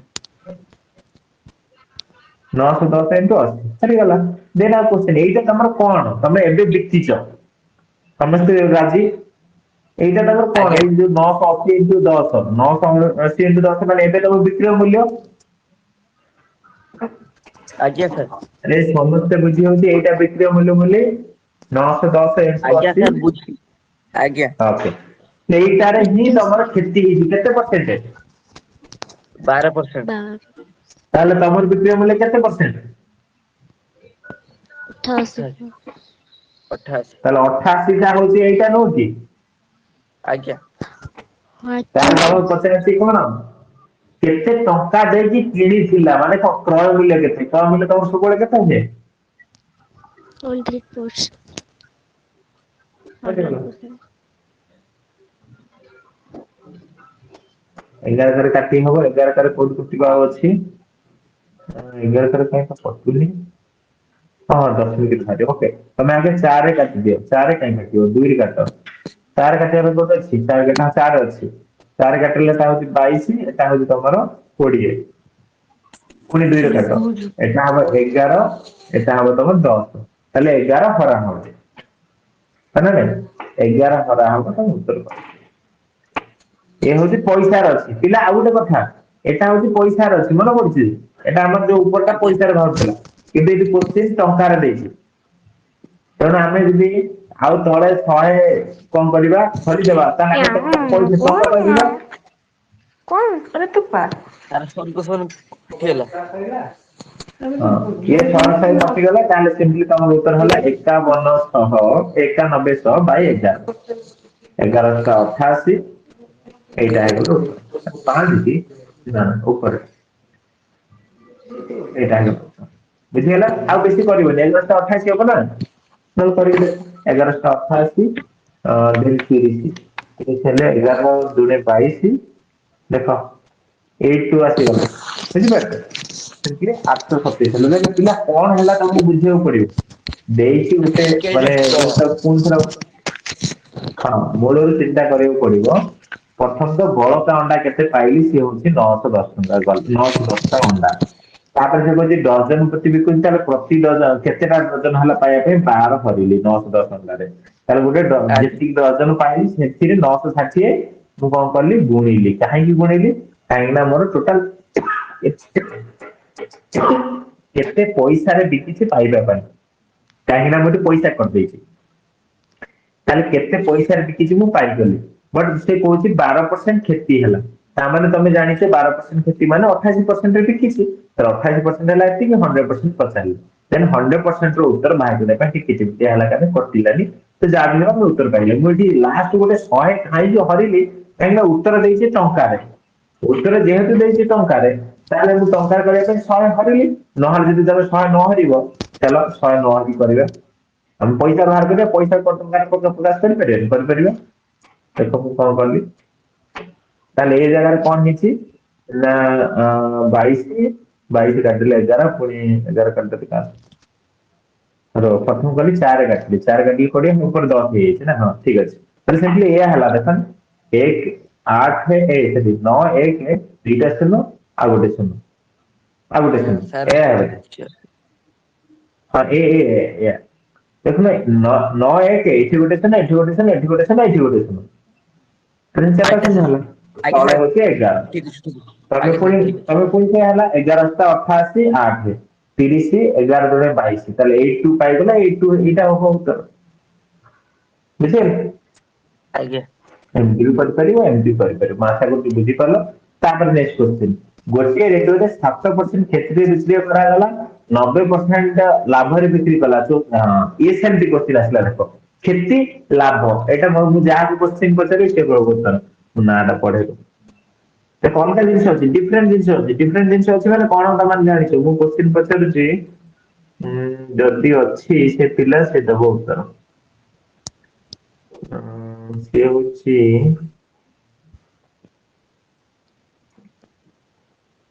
ନାହିଁ ବୋଧେ, ଶ୍ରେୟାଂଶୀ ଅଛି?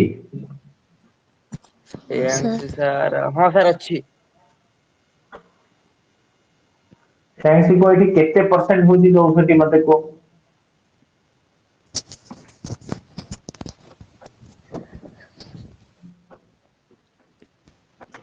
7% କ୍ଷତି, 9% ଲାଭ, ତାହେଲେ ଏଠି ମିଶା ହବ ନା ଫେଡା ହବ, ଡିଫରେନ୍ସ ଟା ଜାଣିବା ପାଇଁ। ମିଶା ହବ। ହଁ କାହିଁକି ମିଶା ହେଲା ନା, ଦିଟା କ୍ଷତି ଲାଭ ଅଲଗା ଅଲଗା ଅଛି, ତା 9 16% ହଉଛି ତମର 64, ଆଉ ତମର କ୍ରୟ ମୂଲ୍ୟ ସବୁବେଳେ କଣ ଅଛି 100%, 16 ଯୋଉ 64 400 ଟଙ୍କା, ପିଲା ବୁଝିପାରିଲ? ଆଚ୍ଛା ଆଜ୍ଞା ସାର୍ ଏହା ହଁ ଭଲ। ସାର୍। ଯୋଉ ହଁ ଏଇଟା ଅନିତା ପଢ। ଜଣେ ବ୍ୟକ୍ତି 42ଟି ଲେମ୍ବୁ ବିକ୍ରି କରି 8ଟି ଲେମ୍ବୁର ବିକ୍ରୟ ମୂଲ୍ୟ କ୍ଷତି କଲା, ତେବେ ଶତକଡ଼ା କ୍ଷତି କେତେ ହେଲା? ସାର୍ ହଁ ସାର୍ ଏଇ କୋଶ୍ଚେନ୍ ଟା 8th କ୍ଲାସ ବହିରେ ଅଛି, ମୁଁ ଆଜି ସକାଳେ କରୁଥିଲି ଏଇଟା। ଭଲ କଥା, ତାହେଲେ ଦେଇଛି ଜଣେ ବ୍ୟକ୍ତି 42ଟି ଲେମ୍ବୁ ବିକ୍ରି କଲା, ଏମିତି ଯେତେବେଳେ କୋଶ୍ଚିନ୍ ଆସିବ ଆକୁ ସର୍ଟକଟ ରେ ସାଙ୍ଗେ ସାଙ୍ଗେ କରିବା ପାଇଁ ମୁଁ ରାସ୍ତା କରୁଛି, ଭଲ ସେ ବୁଝ। 42ଟା ଲେମ୍ବୁକୁ ବିକ୍ରି କରିଛି, ତାହେଲେ 8ଟି ଲେମ୍ବୁର ବିକ୍ରୟ ମୂଲ୍ୟର କ୍ଷତି ହେଲା। ତାହେଲେ କ୍ଷତି ତମକୁ 8 ବୋଲି ଦେଖାଯାଉଛି ନା ନାଇଁ? ଆଜ୍ଞା 8ଟି ଲେମ୍ବୁ କ୍ଷତି ହେଇଛି, ତାହେଲେ ତମର ଶତକଡା କ୍ଷତି ସୂତ୍ର କଣ? ଶତକଡା କ୍ଷତି ସୂତ୍ର କଣ? ଶତକଡା ଲସ୍ ଆଗେ ରହିବ କ୍ଷତି ଉପରେ। ଆରେ ତମର କ୍ଷତି କଣ ବାଇ ଲସ୍ ପାଇଁ ପ୍ରମୂଲ୍ୟ ହେଇଯିବ 100 ନା ନାଇଁ? ତାହେଲେ ଆଗେ ରହିବ କ୍ଷତି, ତେଣୁ ହଁ ତାହେଲେ 8 ରହିବ ଉପରେ। ଏଇଟା ସମସ୍ତେ ରାଜି ହେଇଗଲ? ଆଜ୍ଞା ହଁ ତାହେଲେ 8 ରହିବ ତମର ଉପରେ। ଏବେ ଆଇଲା କ୍ରୟ ମୂଲ୍ୟ, ତ କୋଶ୍ଚିନ୍ ନାହିଁ, ମୁଁ ଲେଖିକି କହୁଛି ନା ନାଇଁ? ତ କ୍ରୟ ମୂଲ୍ୟ ତ କୋଶ୍ଚିନ୍ ନାହିଁ, ମୁଁ ଲେଖିକି କହିଛି, ସେଇଟା ହଉଛି ତମର ଟେନସନ। ତ ସେଇ ଜାଗାରେ ଭଲସେ ମନେ ରଖ, ଭଲସେ ମନେ ରଖ। ଯେତେବେଳେ ଏମିତି କୋଶ୍ଚିନ୍ ଆସିବ ଯେ ଏତିକିଟା ମୁଁ ଜିନିଷ ବିକିଲି ଆଉ ଏତିକିଟା ଜିନିଷ ଏଠି ଟଙ୍କାରେ, ଭଲସେ ଦେଖ 8ଟି ଲେମ୍ବୁ ମୋର କ୍ଷତି ହେଲା, ଲେମ୍ବୁଟା କ୍ଷତି କଣ ହବ ବୁଝିପାରୁଛ? ମାନେ 8ଟି ଲେମ୍ବୁ ମାନେ ଟଙ୍କାରେ କିଛି କହୁନି। ଦେଖ ମୁଁ 42ଟା ଲେମ୍ବୁ ବିକିଛି, 8ଟା ଲେମ୍ବୁ କ୍ଷତି ହେଲା, ମାନେ ସେ ଲେମ୍ବୁରେ ତମକୁ ମାନେ ଟେନସନ ଦେବାକୁ ଚାହୁଁଛି। ସେ କ୍ଷେତ୍ରରେ ତମ କ୍ରୟ ମୂଲ୍ୟ କଣ ହବ? ଏଇଟା କ୍ରୟ ମୂଲ୍ୟ ପାଇବା ପାଇଁ ସେଇଟା ଜଷ୍ଟ 42 + 8 50, ତାହେଲେ 50 ହେଇଗଲା ତମର କ୍ରୟ ମୂଲ୍ୟ। କ୍ଷତି ହଉଛି ନା ମୋର ମିଶିବ, କାରଣ ମୋର ସେଇଟା କ୍ଷତି ହେଇଛି, ତାପରେ ମୋର କ୍ରୟ ମୂଲ୍ୟଟା ତା ସହିତ ମିଶେଇଲେ କ୍ରୟ ମୂଲ୍ୟ ପାଇବି ନା। ବୁଝିପାରୁଛ? ଯଦି କହିଥାନ୍ତା ଲାଭ ହଉଛି ଆଜ୍ଞା ତାହେଲେ ମୁଁ ସାର୍ ଆଜ୍ଞା ଫେରିଥାନ୍ତି। ଆଜ୍ଞା ଆଜ୍ଞା ସାର୍। ହଁ ଇଣ୍ଟୁ 100 ହେଇଗଲା ଆଜ୍ଞା ଉତ୍ତର। ସାର୍ ତାପରେ 16। 16%, 16% ଲସ୍। ଭଲସେ ଶୁଣ, ମୁଁ ଆଉ ଥରେ କହୁଛି, ଯେତେବେଳେ କହୁଛି କ୍ଷତି ହଉଛି ସେତେବେଳେ ତମର ମିଶା ହଉଛି କ୍ରୟ ମୂଲ୍ୟ ପାଇବା ପାଇଁ।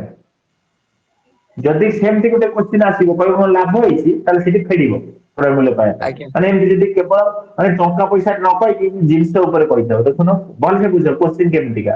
42ଟି ଲେମ୍ବୁ ବିକ୍ରି କରିକି 8ଟି ଲେମ୍ବୁ କ୍ଷତି ହେଲା, ମାନେ ଲେମ୍ବୁ ବିକ୍ରି କଲ, ଲେମ୍ବୁ ବି କ୍ଷତି ହେଲା। ବୁଝିପାରୁଛ କଥା? ସେ କହିନି ଆଉ କଣ କ୍ଷତି ହେଲା। ତ ଏମିତି କ୍ଷେତ୍ରରେ ଏଇଆ କରିବ। ବୁଝିଗଲା? ଆଜ୍ଞା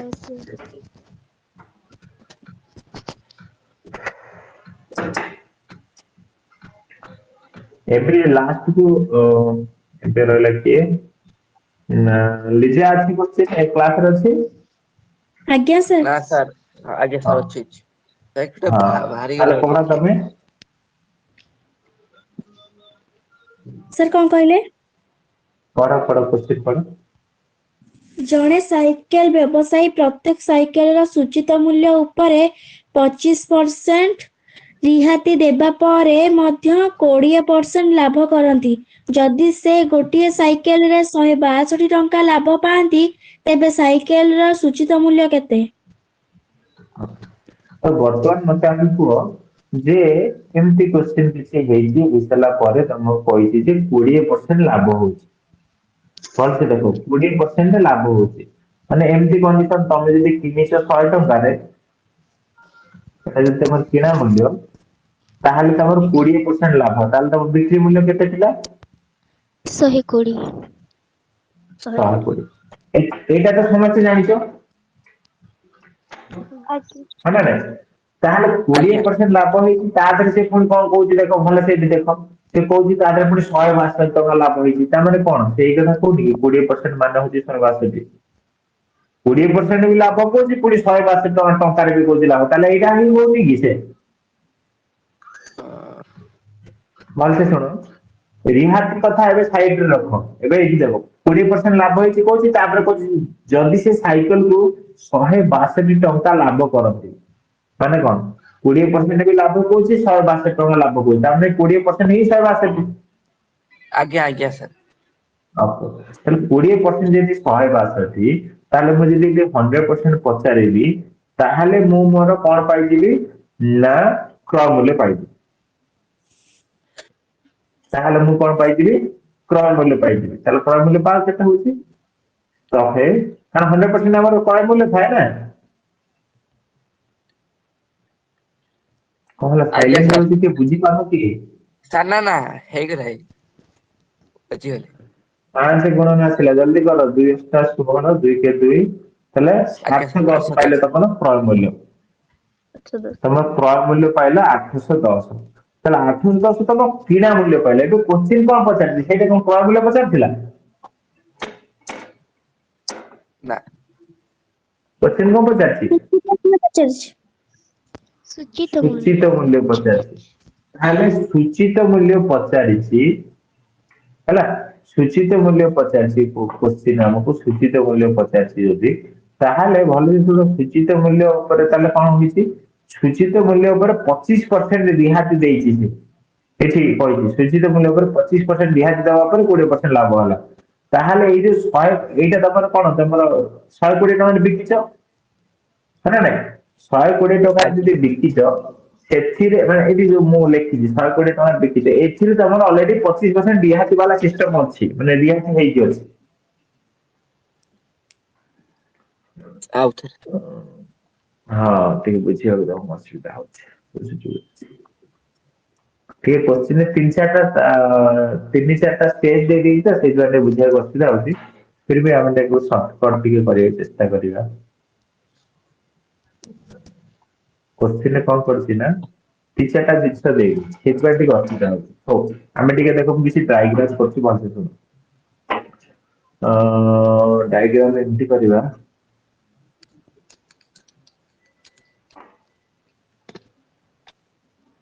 ସାର୍ हाँ ଏ ସାର୍ ଯେ ବଡ ପିଲାଙ୍କର କ୍ଲାସ ହବନି ନା मैसेज लिख लेने क्लास चाहिए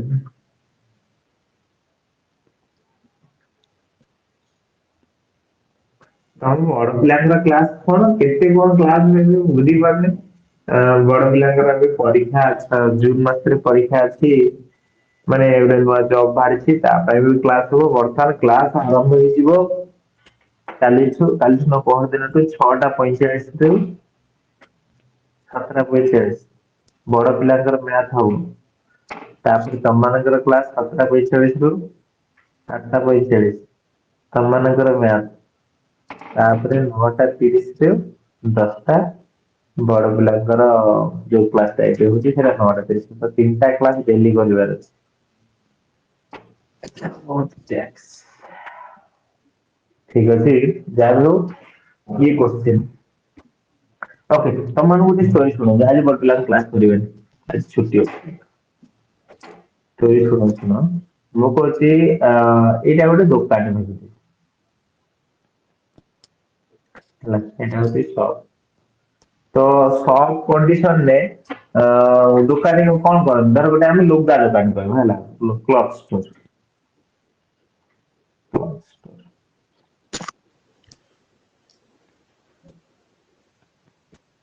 तो क्लथ अरे समस्त सुबुची ଆଜ୍ଞା ସାର୍ ଆଜ୍ଞା ସାର୍ ଆଜ୍ଞା ସାର୍ तो क्लथ स्टोर रे तांकर काम कोन था तमरे भाबते से कोन कहै गोटे बड़ बड़ गोटे होलसेल दुकान थिबो सेठु से जिंस ड्रेस किनि आनन ना नहीं सेठु ड्रेस किनि आनन कम टका दाम रे आनी कि तांको दुकान रे कोन करिवे तांको दुकान रो स्टाम्प जदी मारी परिबे तांकर स्टिकर लगेबे लगेई एमती सब कोन करिवे डिस्प्ले लगेबे अरे ना तांकर गोटे तांकर स्टाम्प रे तांकर दाम लिखिथिबे एमती करथि एबे तो आगु प्रिंट हेक आसिलानी एमआरपी जा भी हो आगु एमती करथि है ना ଏବେ ବି କରୁଛନ୍ତି ତମେ ଦେଖୁଥିବେ ଏବେ ବି ଲେଖୁଥିବେ ତାদের ଲେଖା ହେଇକି ଥିବ ସେ ନିଜେ ହାତରେ ଲେଖିଥିବେ ଶାଢୀ ଶାଢୀ ଉପରେ ବେସିକାଲି ନିଜେ ହାତରେ ଲେଖିଥାନ୍ତି ନାଇଁ ଶାଢୀ ଉପରେ ଲେଖିଥାନ୍ତି ନା ଲେଖିଥିବେ ନା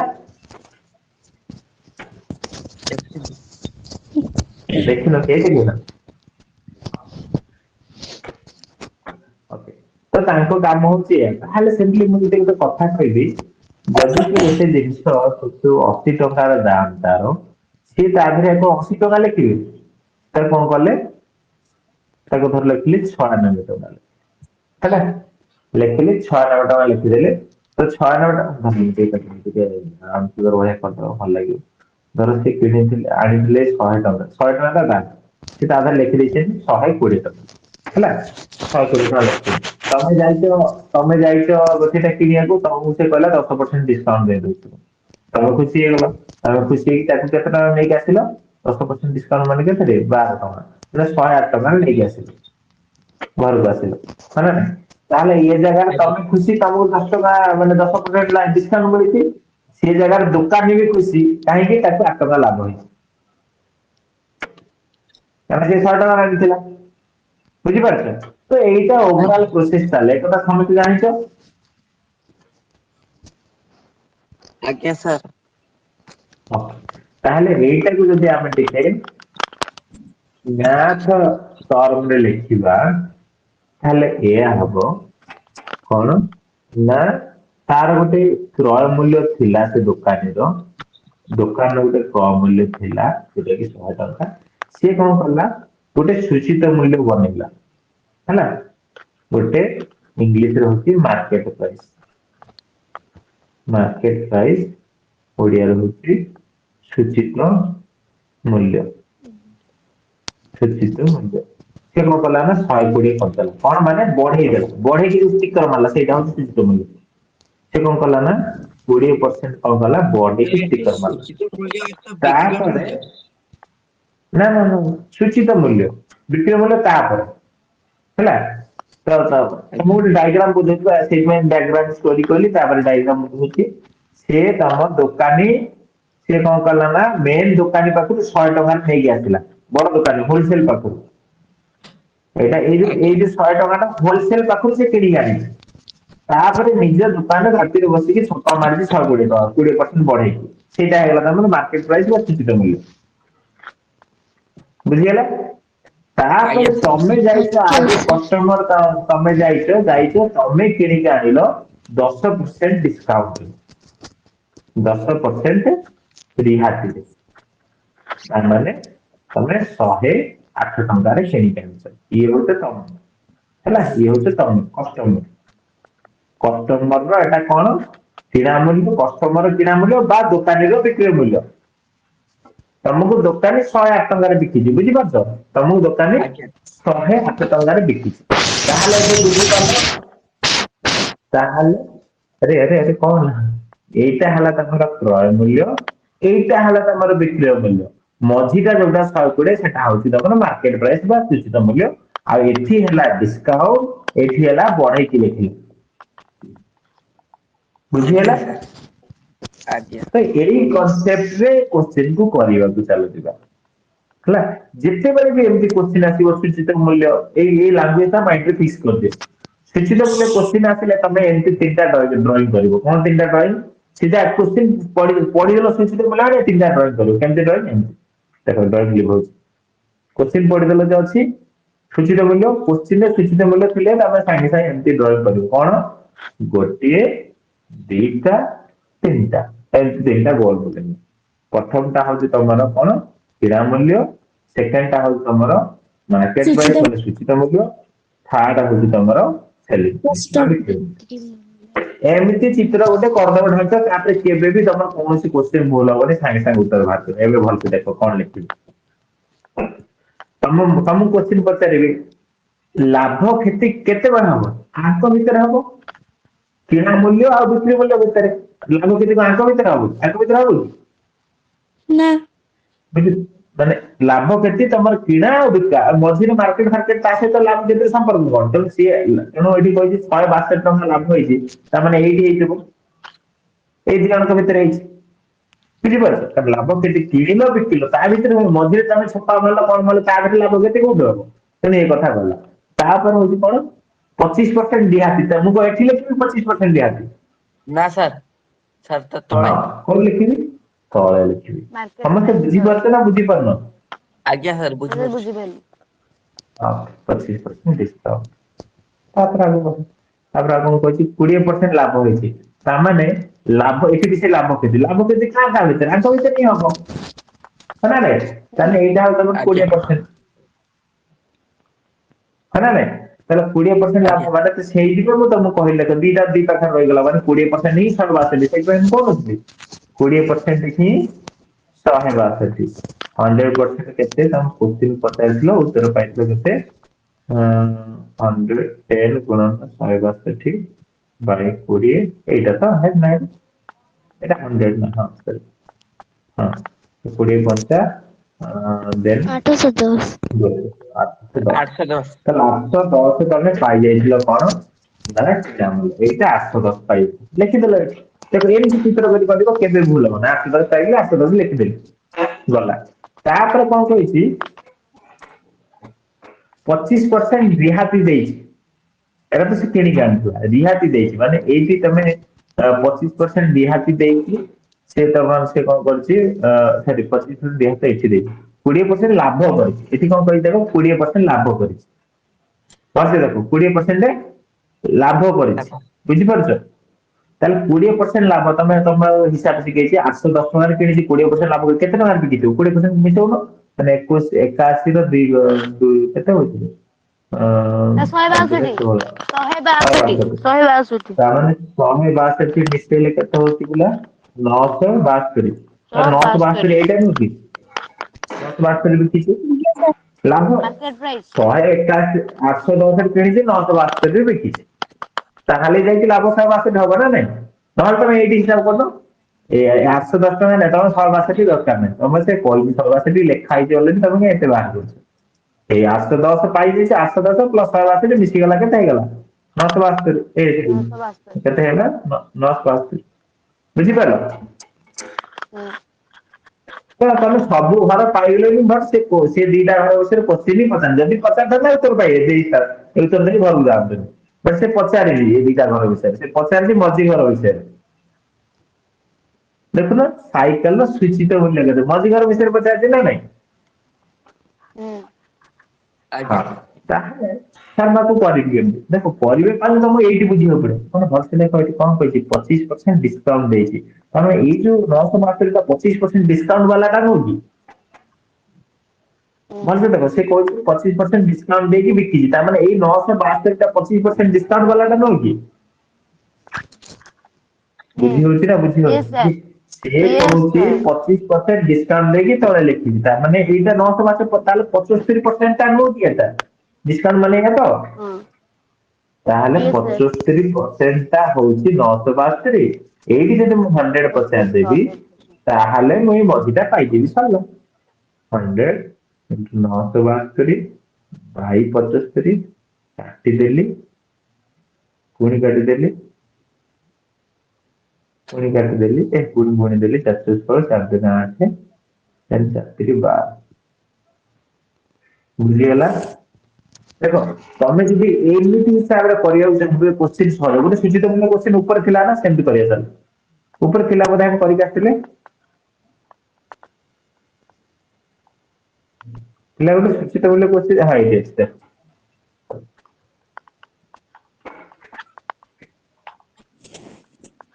ଏଟା ତ ଜଷ୍ଟ କହିଦେଇଥିଲା ଯେ ଏଠି ସେମିତି ବଡ କିଛି ନଥିଲା ଆଉ ଗୋଟେ ସୂଚିତ ମୂଲ୍ୟ ଅଛି ନା ନାଇଁ ଥିଲେ ଭଲ ହେଇଥାନ୍ତା ହଉ तो पिला कौन जीवन 22ଟା 12ଟା क्वेश्चन एते समय पड़ जाए एटा कहला उतर साइंस साइंस दे देलो तापर हमें किछु କଥା हबा देन रखिबा गोटे बहिर लिखित मूल्य ଉପରେ 20% ହଁ लिखित मूल्य ଯାହା ବି ସେୟା लिखित मूल्य ଉପରେ 20% ଛାଡ ଦେଇ ବିକ୍ରି କରାଯାଏ ଏ ବି ସେମ ଜିନିଷ लिखित मूल्य ମାନେ ବି କଣ ସୂଚିତ ମୂଲ୍ୟ ସେ ତମେ ହଁ ସେ ତାହେଲେ ସେମିତି ମୂଲ୍ୟ ଦିଟା କରିଦିଅ କିନ୍ତୁ ଏଟା ଏତେ ବଡ କ୍ୱେଶ୍ଚିନ ନୁହଁ ଯେମିତି ଚିତ୍ର ଦରକାର ଖାଲି ମୁହଁରେ ବି ହେଇଯାଇଥାନ୍ତା ତଥାପି ସେଇ ଚିତ୍ର କରୁଛି କଷ୍ଟ ପ୍ରାଇସ୍ ସେଲିଂ ପ୍ରାଇସ୍ ଠିକ ଲେଖିଲି ପିଲା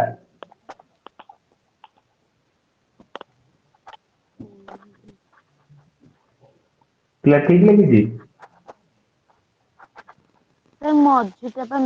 ନାଇଁ ସାର୍ ହଁ ମଝିଟା ହଉଛି ହଁ ତାହେଲେ ମଝିରେ ଆଉ ତମ ସୂଚିତ ମୂଲ୍ୟ ସେମିତି ଲେଖିବାର ଥିଲା ମୁଁ ଭୁଲ ଲେଖିଥିଲି ମୁଁ ଲେଖିବାକୁ ଚାହୁଁଛି ତମେ ଜାଣିପାରୁଛ କି ନାଇଁ ହଉ ତାହେଲେ ଏଇ କରିଦେଇଥାଅ ହଁ ତାପରେ କହୁଛି ଗୋଟିଏ ବହିର ଲିଖିତ ମୂଲ୍ୟ 20% ଛାଡ ଦେଇ ଲିଖିତ ମୂଲ୍ୟ 20% ଛାଡ ଏଠି ମାନେ ଡିସକାଉଣ୍ଟ 20% କହୁଛି ମୁଁ ଠିକ ଲେଖିଲି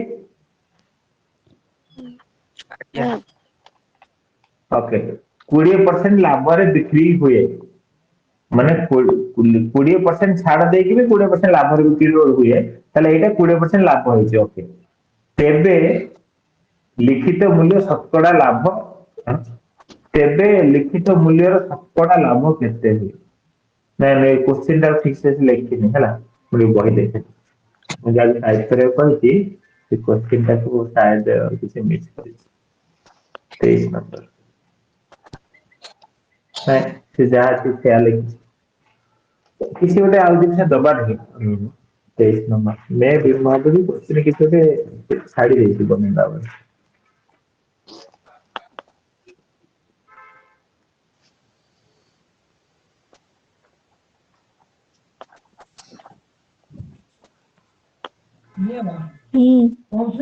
ପଢୁଛି ମୁଁ କହୁଛି କି ତୋର କରନି।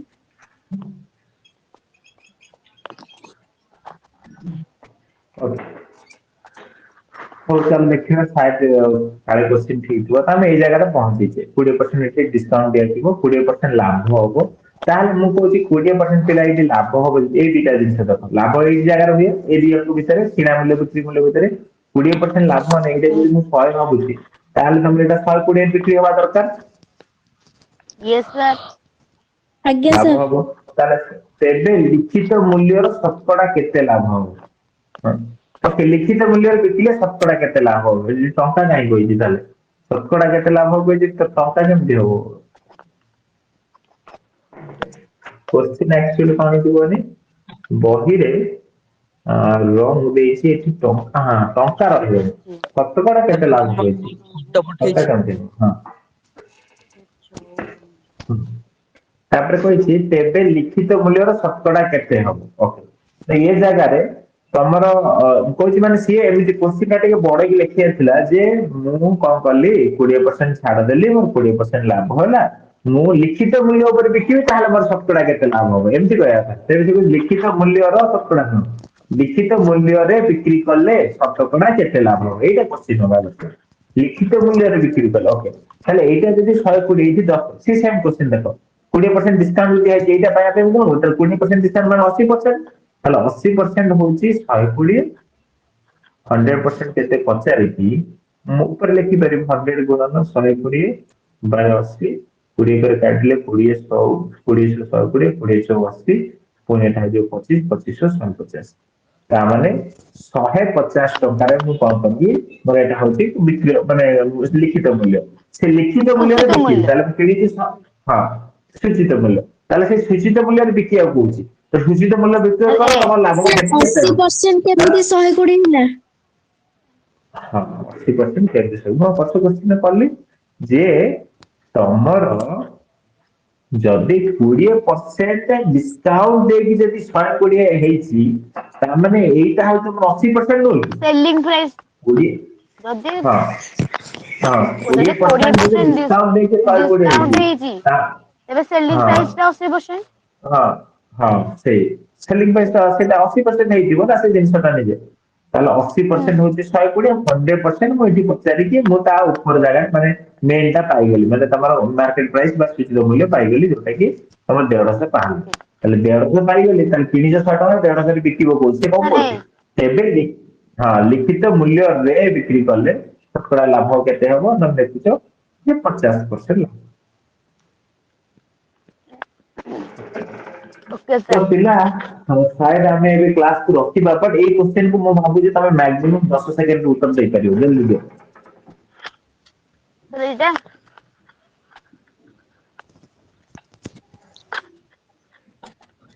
4% ୟେସ୍ 30% କଣ 4%। କ୍ଷତି ପ୍ରଫିଟ ନା ଲସ୍ ଲସ୍ ଲସ୍ ଲସ୍। ଆଜ୍ଞା ସାର୍ ଏଇଟା 4% କେମିତି ଲସ୍ ହେଲା ଚାର ହଁ ଚାରିଶହ ଅଶୀରେ ତମର କିଛି ଏଇଟା ମତଲବ ନାହିଁ। 20% ଅଧିକ 20% ହଁ କମ୍ 480 ର ଅଶୀରେ କିଛି ଦରକାର ମତଲବ ନାହିଁ ନାହିଁ। ହଁ ଓକେ 480 ର କିଛି ମତଲବ ନାହିଁ ଏଠୁ ସାଙ୍ଗେ ସାଙ୍ଗେ କରିପାରିବ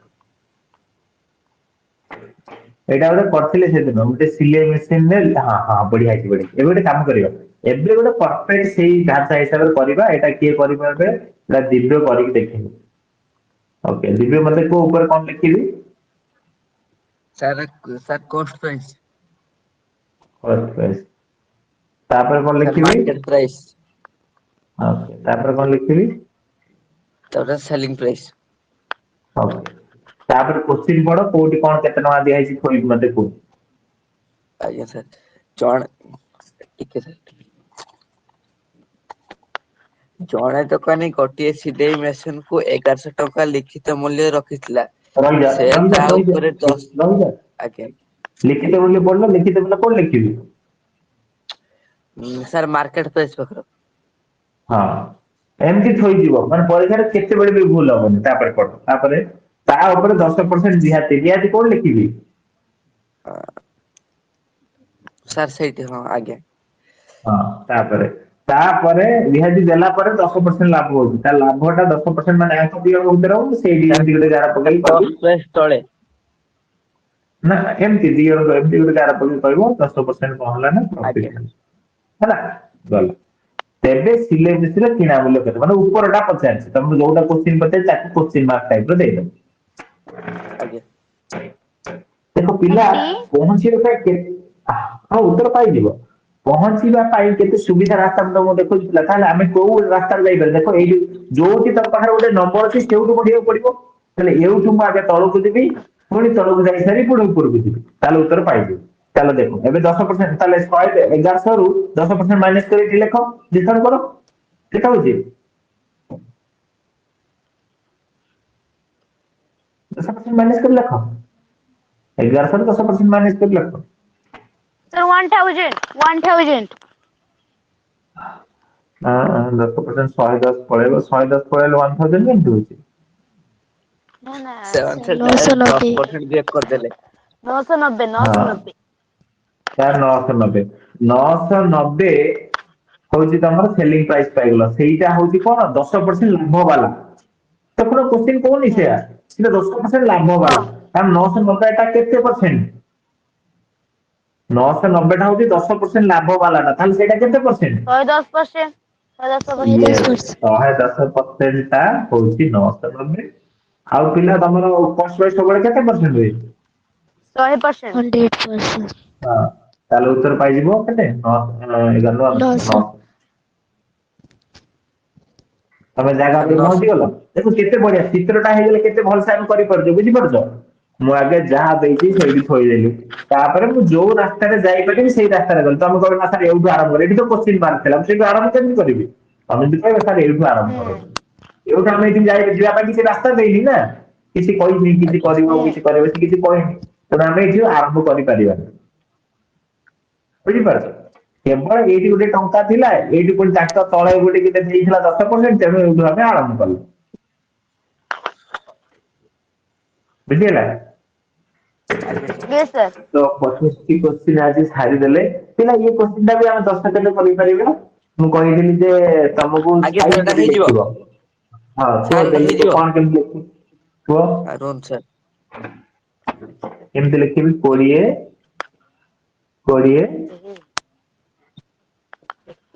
କିଣା ଗଲା ମାନେ କଣ 20 cost price is equal to କଣ ହବ 25 ସେଲିଂ ପ୍ରାଇସ୍ 25 selling price, ତାହେଲେ cost price by selling price is equal to ଜିନିଷ କୁହ ସାର୍ ତାପରେ 25/20 ସାର୍ 25/20 ଜିନିଷ କୁହ ତାପରେ କଣ ହବ ଉତ୍ତର କେତେ ହବ? ପରସେଣ୍ଟେଜ ଲାଭ ହବା କ୍ଷତି ତମ କଣ ଦେଖାଯାଉଛି? ପରସେଣ୍ଟେଜ ଲାଭ ହଉଛି ନା କ୍ଷତି ହଉଛି? 20% ସାର୍ ଲାଭ ହଉଛି। ଭଲ ସେ କୋଶ୍ଚିନ୍ ଦେଖି କୁହ ଲାଭ ହଉଛି କ୍ଷତି ହଉଛି। ସାର୍ ଲସ୍ ହଁ ତାହେଲେ 25 ଟଙ୍କାରେ ହଁ କୁହ ଭୁଲି ଯାଇଛନ୍ତି ସାର୍। ନାଇଁ ସାର୍। ତାହେଲେ କହୁନ 20%। ସାର୍ 20%। ପିଲା ମୁଁ ତମମାନଙ୍କୁ କହିଥିଲି ସାର୍ ଯେ ଏଠି 20%। ପଢିବ 20ଟି କମାଳକୁ ଯେଉଁ ଦରରେ କିଣା ଯାଇଛି ତାମାନେ 20 କିଣା ମୂଲ୍ୟ CP 20 cost price କିଣା ମୂଲ୍ୟ is equal to 25 କମଳାକୁ ସେଇ ଦରରେ ବିକ୍ରି କରାହେଇଛି ତାମାନେ 25 ସେଲିଂ ପ୍ରାଇସ୍। ତାପରେ ଆକୁ ଟିକେ ସଜାଡିଦବ କଷ୍ଟ ପ୍ରାଇସ୍ ବାମ ପାଖରେ ରହିଛି ସେଲିଂ ପ୍ରାଇସ୍ ଡାହାଣ ପାଖରେ ଗଣା ହେଇଛି ତାକୁ ନେଇ ହରିଦେଲ। 25 ତ ଡାହାଣ ପାଖରେ ଥିଲା ଆଉ 20 ବାମ ପାଖରେ ଗଣା ହେଇଛି ତାକୁ ନେଇ ହରିଦେଲ, ତାହେଲେ ସିଧା ପାଇଗଲ। ତମେ କିଣିଛ 25 ଟଙ୍କାରେ ବିକିଛ 20 ଟଙ୍କାରେ, ତାମାନେ ଶେୟାର କାହାର କେମିତି ମିଳିଛି? ତମେ କିଣିଛ 20 ଟଙ୍କାରେ ବିକିଛ କିଣିଛ 25 ଟଙ୍କାରେ ବିକିଛ 20 ଟଙ୍କାରେ, ତାହେଲେ ତମର କ୍ଷତି ହଉଛି। 5 ଟଙ୍କା ଆଜ୍ଞା କ୍ଷତି ହଉଛି, 5×50 25 100 ନା 100 into 100 20 ତାହେଲେ ତମର 20% ଲସ୍ ନାଇଁ ନା? ଆଜ୍ଞା ସାରିଦେଲ ବୋଧେ ନା ସରିଲାନି ଆଉ 2-3ଟା କୋଶ୍ଚିନ୍ ସାରିଦବା କି? ଆଜ୍ଞା ସାର୍ ସାରିଦବ। ଛାଡ଼ିଦେଲେ କଣ ଭଲ କୁହନି କାହିଁକିନା ଆମେ ପୁଣି ସବୁ ଚାରି ପୁଣି ଅଲଗା ଆଗକୁ ବଢିବା ନା ନାଇଁ। ଛାଡ଼ିଦବା ଆଉ 4ଟା ଅଛି ସରିଯିବ। ଆଜ୍ଞା ସାର୍। କେତେଟା ବାଜିଲାଣି 9ଟା ବଜିଛି, ତାହେଲେ ଗୋଟେ କାମ କର ମୁଁ ତମକୁ ହିଣ୍ଟ ଦେଇଦେବି ତମେ କରିଦବ ହେଲା। हाँ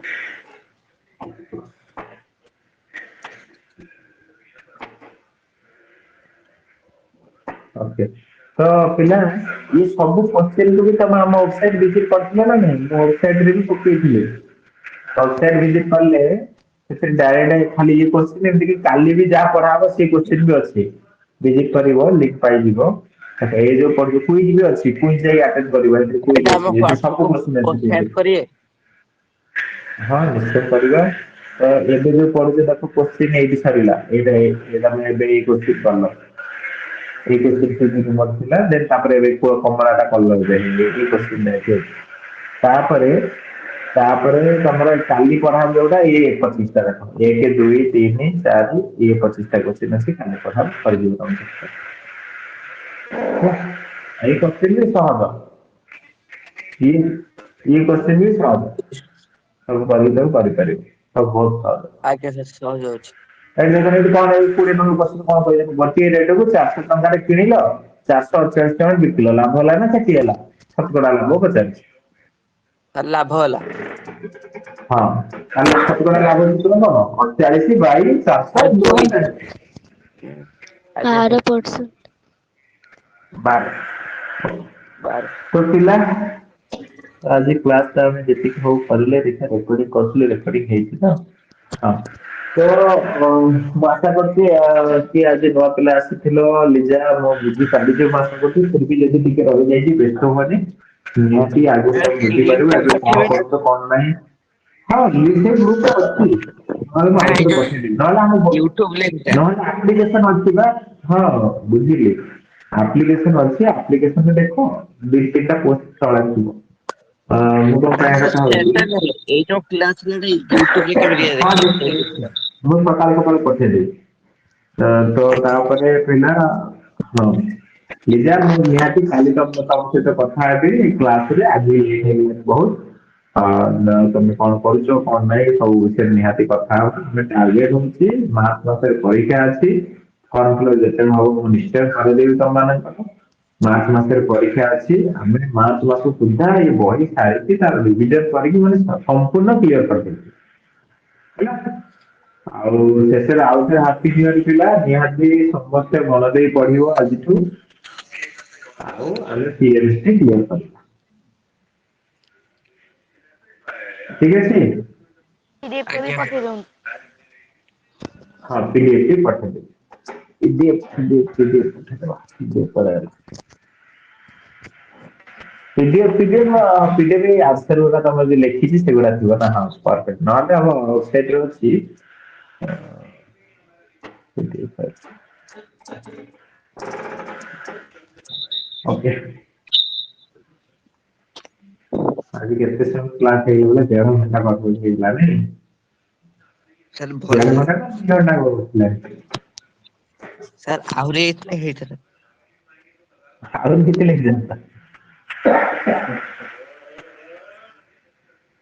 ଭୋକ ଲାଗିଲାନି କାହାକୁ କିଏ ରାଗି ଯାଇଛି ଏତେ ଲେଟ୍ କ୍ଲାସ ହେଲା ବୋଲି ଏତେ ସମୟ ଆଉ କିଏ ଢୋଲେଇଛି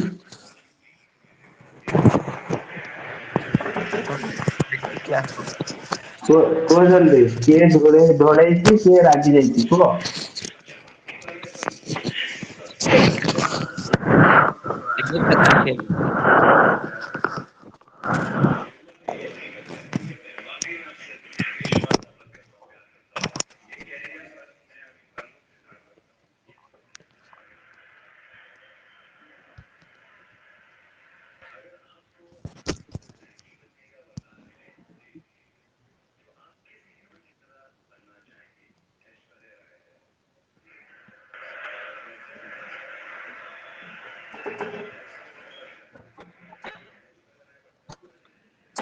ओके लिंक टा ये जो लिंक टा कहूଥିଲି ଏଇଠି ଅଛି ଦେଖ ପ୍ରଫିଟ ଲସ୍ ଏଇଟା ତ ହଁ ଏଇଠି ହେଲା ଏ ଲିଙ୍କ ଟା ଅଛି ଗ୍ରୁପରେ ଅଛି ଠିକ ଅଛି ଦେବ and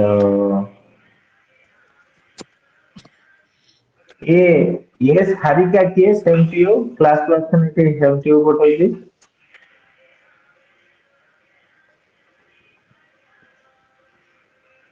ଶିବାନୀ ଗିରି ସାର୍ ଆଜି କ୍ଲାସ ହବ ସଞ୍ଜୀବ ଗିରି କିଏ ସାର୍ ମୁଁ ओके ठीक है।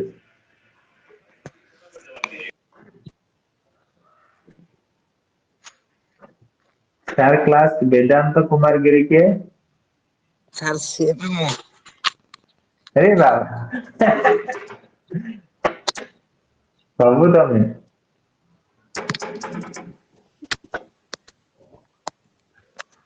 ଆଉ ନୂଆ ବର୍ଷରେ ପିଲା କଣ କଲେ ସବୁ? ଆଉ 5 ମିନିଟ କଥା ହବା ଦେନ୍ ରଖିଦେବା କ୍ଲାସ। ଜଣେ ଜଣେ କରି କୁହ। ଆଗେ ଅମରନାଥ କୁହ।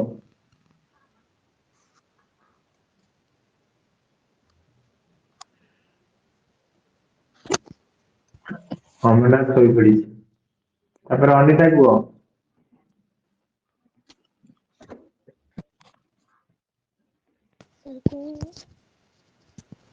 ନୂଆ ବର୍ଷରେ କଣ କଣ କଲ ଆଜି ଆଉ ଗତକାଲି?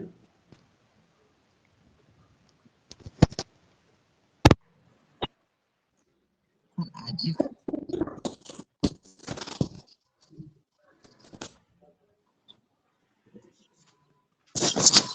ଅନିତାର ମନେ ପଡୁନି। ତାପରେ ଦିବ୍ୟ କୁହ। ସାର୍ ମୁଁ ଘରେ ବସି ପାଠ ପଢୁଥିଲି ଆଉ ଖାଉଥିଲି। କଣ? ସାର୍ ମୁଁ ପାଠ ପଢୁଥିଲି। ପାଠ ପଢୁଥିଲ ଲିଜା।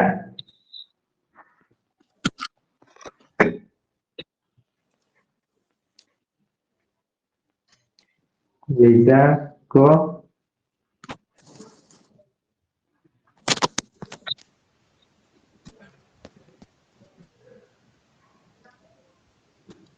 ମୁଁ ସବୁବେଳେ ପାଠ ପଢୁଥିଲି ମାର୍କେଟ ଯାଇଥିଲି। ବହୁତ ଲେଟ୍ ହେଇଗଲାଣି। ଗୋଟେ କାମ କରିବା ଚାଲ କାଲି ଆମେ ନୂଆ ବିଷୟ ଭିତରେ ଖେଳିଲେ ଗୋଟେ କାମ କରିବା କାଲି ଜଲ୍ଦି ଅଧଘଣ୍ଟାରେ କ୍ଲାସ ସାରିଦବା। ଆଉ ଅଧଘଣ୍ଟା ଆମେ ନୂଆ ବିଷୟରେ କଥା ହବା। ଓକେ ଆଜ୍ଞା ଚାଲ ଥ୍ୟାଙ୍କ ୟୁ। ପ୍ରଣାମ।